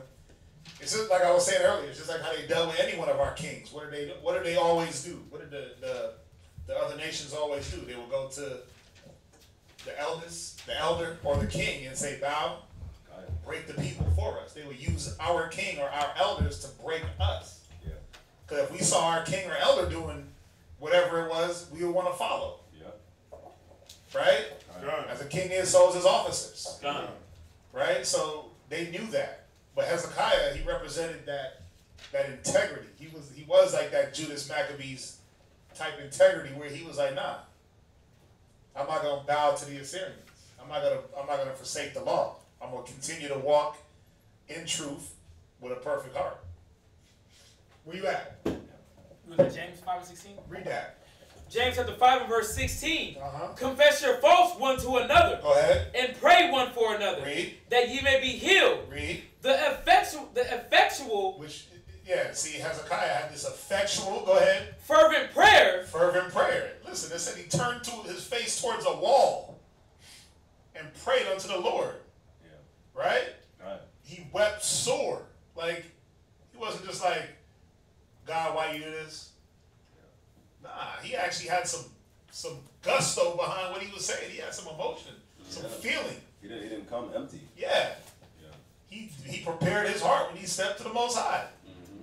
You see, but that's why the Most High, I mean, we'll read on and see what happens, but it shows you, man, going back to what I was saying earlier, just about our connection. We got to really start looking at these scriptures and saying, damn, look at the connection that we had. Look at the connection that the Most High had with Isaiah and Ezekiel, where he had them doing all types of, eating dung cakes and walking naked, ripping their hair out, ripping their beards out, right? But think about it. Somebody came to you right now and was like, man, eat this cake full of doo-doo. You'd be like, bruh, stop. Quit it. I ain't doing that. That's to the Lord. Yeah, you'd be like, bruh, come on. Somebody said, man, rip your beard out for your people. Huh? Like, my people? Which ones? Right? But no, it's real. Like, but their understanding of why things had to be done and what it was for and who it was for. It wasn't just for them. They were the example that people needed to see. Yeah. That's what we have to understand, that we're the example that people need to see. They're going to see us regardless, but they need to see us. Go ahead. Y'all understand? Y'all get that, right? Done. All right, hit Isaiah chapter 38, verse 5. Because we just read that effectual prayer of a righteous man availeth much, right? Done. Now read Isaiah 38 and verse 5. Isaiah chapter 38 and verse 5. Let's see what the Most High's response is to Hezekiah. Read. Go and say to Hezekiah, thus saith the Lord, the God of David thy father, I have heard thy prayer, I have seen thy tears. Behold, I will add unto thy days 15 years. 15 years. The Most High added 15 years onto his days. He gave him 15 more years. Gone. And when you read throughout the story, you see that not only did he give them 15 more years, but they were able to stand up to the Assyrians. And I'm not going to say conquer them, but I got to finish reading it. But they were able to stand up to the Assyrians. So that the 15 years wasn't the only blessing, you know? Go to Ecclesiastes chapter 2 and verse 7. Verse 4. Ecclesiastes chapter 2 and verse 4. Whatsoever is brought upon thee, take cheerfully. Right. And be patient when thou art changed to a low estate. Go ahead. For gold is tried in the fire, and acceptable men in the furnace of adversity. We just went through that, right? God. Go ahead, read verse 6. Believe in him. Do what? Believe in him. See, and this was Hezekiah. He believed in the Most High. Because it could have been easy for him to be like, you're going to die in 2 days. Well, let me go just get all my ribs and sleep with them and just have a lot of sex and die. Right? Well, I'm the king. Let me just go do whatever I want. Let me go get drunk and die. Could have been easy, but what did he do? He did the total opposite. God. Isaiah even said, hey, go get your house in order. You're Yeah, going to die. go get your house in order, bro. It would have been easy for him to go do that. Like, okay, God, let me go get everything set up. Mm-hmm. Read. Believe in him, and he will help thee. He will do what? Help thee. Go ahead. Order thy way aright. Read. And trust in him. Read. Ye that fear the Lord, wait for his mercy. Read on. And go not aside, Uh-huh. lest ye fall. Yeah, see, Hezekiah would have fell if he would have just did what he wanted. If he would have did the carnal thing. Read on. Ye that fear the Lord, Uh-huh. believe him, Uh-huh. and your reward shall not fail. Yeah, and your reward, his reward didn't fail. The Most High gave him 15 years and they won the war. Read on. Ye that fear the Lord, Uh-huh. hope for good. And he hoped for the good. In his prayer, what was he doing? He was hoping for the good. He was like, well, listen, man, at least remember all the things that I did. If I do got to go in 2 days, at least remember all the way I walked on the earth. Right? That way I'm not punished. Right? Go ahead. And for everlasting joy and mercy. Right. Read on. Look at the generations of old and see. Now this is for us. God. Look at the what? Generations of old and see. Look at Hezekiah and the way he dealt. Read. Did ever any trust in the Lord. Read. And was confounded. Yeah. Did Hezekiah pray to the Most High? The Most High was like, yeah, man, you did all that, but guess what? You're going to die. Wow. Tomorrow, you're going to die faster than 2 days. I'm going to take you now. Surprise. Yeah, surprise. What's up? The only one who was actually wicked in that manner was Saul, because he won. He broke the commandment. He disobeyed the Most High. He didn't walk in the uprightness. When you say wicked in that manner, what do you mean? In the manner of, I spoke too soon, but in the manner of like not walking upright in the Most High's eyes. Oh, okay. You talking about just kings in general? No. Just as far as like not doing what's pleasing in the Most High's eyes. Oh, look at the generations of old. Right. Well, yeah, Saul was off. He was off. Then he went to a soothsayer to find out if he was gonna win or die the battle. Right. And then he was like, "Listen, tomorrow by Sunday." Then he didn't do what he was supposed to do in the battle. Like he was off. You're gonna be with me tomorrow. You and your son. Yeah, Saul was off. Y'all know Saul was off. Yeah, okay. So, but this is the thing. Even Saul was an example. Look at the generations of old. Look at the generations of old, and when you do some wickedness, you're gonna catch it. You reap what you sow. Read on. And see, did ever any trust in the Lord? Go ahead. And was confounded? Read. Or did any abide in his fear? Which Hezekiah did. The fear was, let me do everything I could do in truth and in a good mind while I'm here. And then even when I'm hit with some adversity, I'm not just going to go off in my own mind. I'm going to go pray to the Most High. I'm going to go talk to him. Go ahead. And was forsaken? Read. Or whom did he ever despise that called upon him? Yeah, you see that? You got to, man, read on. For the Lord is full of compassion. Read. And mercy. Long-suffering. And very pitiful. Go ahead. And forgiveth sin. And this is the point. Go ahead. And saveth in time of affliction. Yeah. He saved Hezekiah and the people. Y'all see that? So, I mean, it's important, man, that these stories are good because it shows you how we dealt, how we were supposed to deal, how we should be dealing now. And the more perfect you try to walk, the stronger that connection gets. That's what people don't understand. Like, how come my prayers get answered and this person's prayers don't get answered? Well, the more righteous you try to walk, and I'm not talking about being over righteous, obviously, but the more you try to do for the Most High, the more He's going to do for you. Cleave unto Him, and He shall cleave unto you. It ain't the other way around where He's supposed to cleave to you, and then you figure out what the hell you're going to do next. No, it says cleave unto Him, and then He shall cleave unto you. How?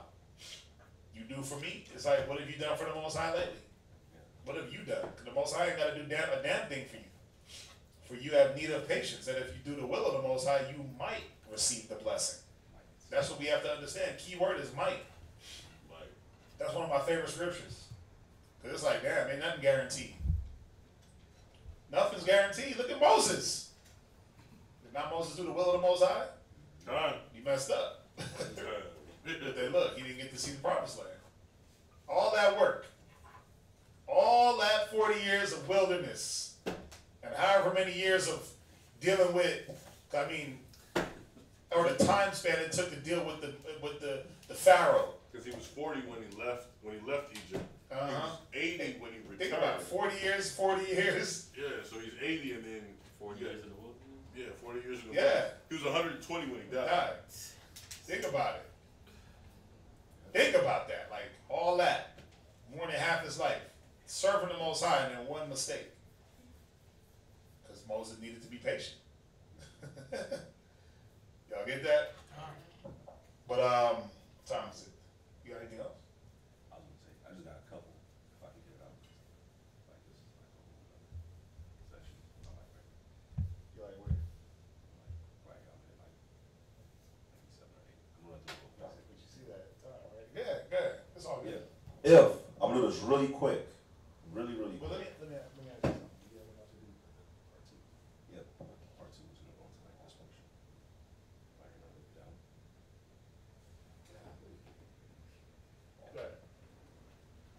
I'll get a couple more out and then, yeah. Please bear with me. All right. Can a brother give me Job chapter 14, verse 5? And can another brother give me Job chapter 14, verse 16? Like 4, brother, 5. Come. Job chapter And 14, then- verse 5. Another brother is going to give me the Isaiah chapter 38, verse 6. Come. I just wanted to finish this Hezekiah. And then Job chapter 12. And then another brother gets me Job chapter 12, verse 23. We're going to run through them. All right. Read so we just read how the Most High added 15 years to his days, right? Come. Read Job chapter 14, verse 5. Seeing his days are determined, the number of his months are with thee, thou hast appointed his bounds that he cannot pass. See, the Most High, he sets the bounds, we can't pass it. But nothing is too hard for the Most High. So when you're a righteous man, he extends that bound a little bit. So that's for anybody that's like dealing with like any health issue, man. And the doctor tells you, oh, you only got this much time to live. The Most High, it's nothing for the Most High to extend that. It's nothing. Job 14 and 16. Job chapter 14 and verse 16. For now thou numberest my steps. Dost thou not watch over my sins? Something else to think about. The Most High has that time appointed that we can't pass. He also numbered our steps. But don't you think he watches over your sins? Don't you think he watches over your sins? Gone.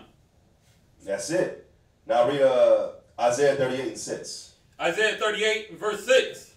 I will deliver thee this city out of the hand of the king of Assyria, and I will defend this city. That's the Most High telling Hezekiah, don't worry, I got you. I'm going to defend you.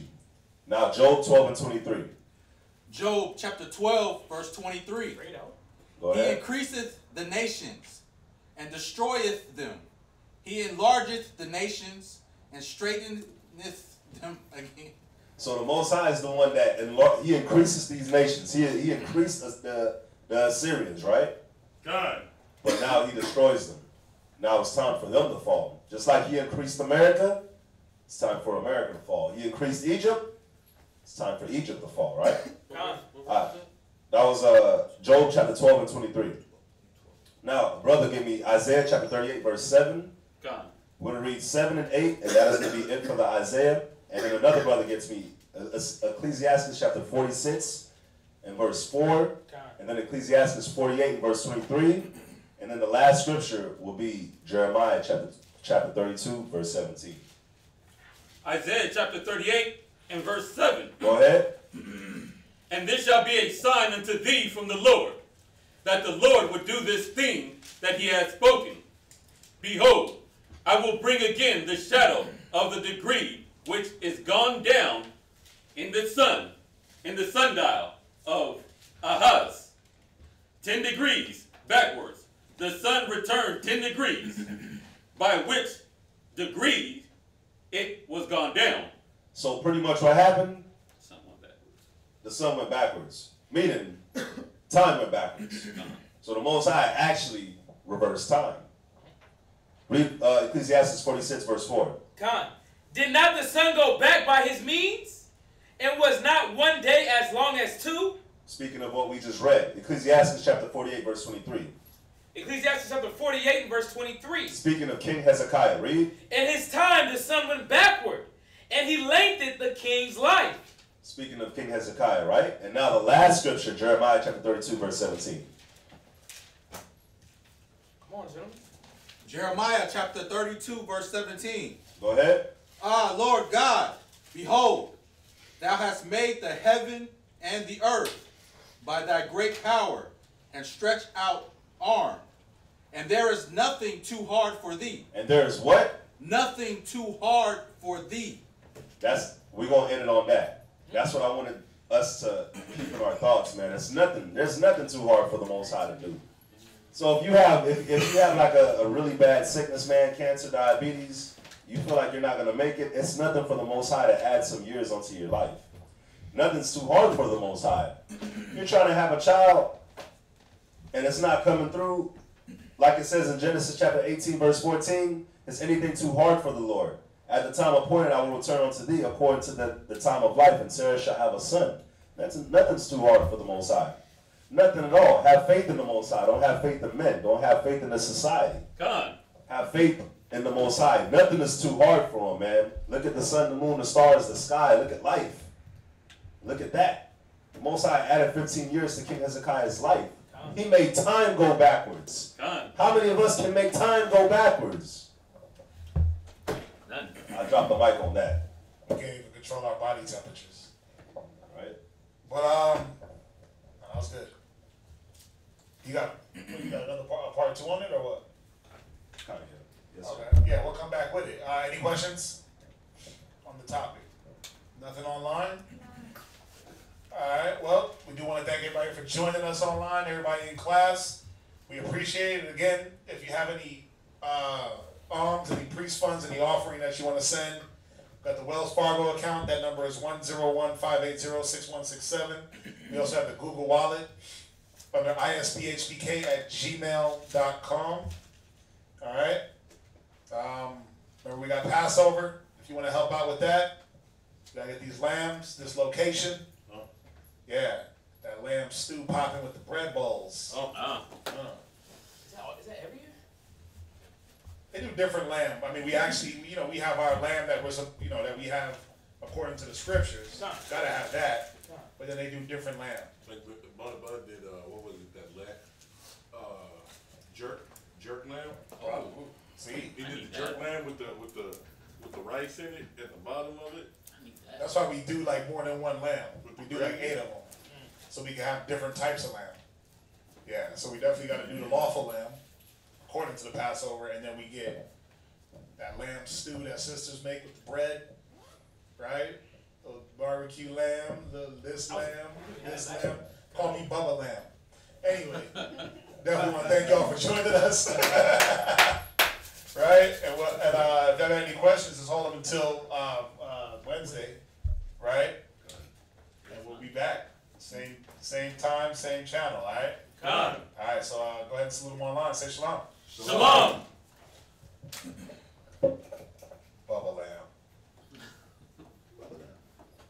I didn't want to say like Bubba Shrimp. God. Like Bubba Gump.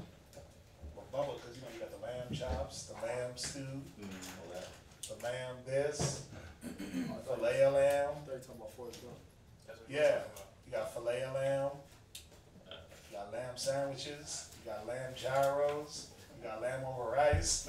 Lamb burgers. Lamb burgers. Lamb rice. Lamb fried rice. Lamb fried rice. Fly lice. Lamb scampi.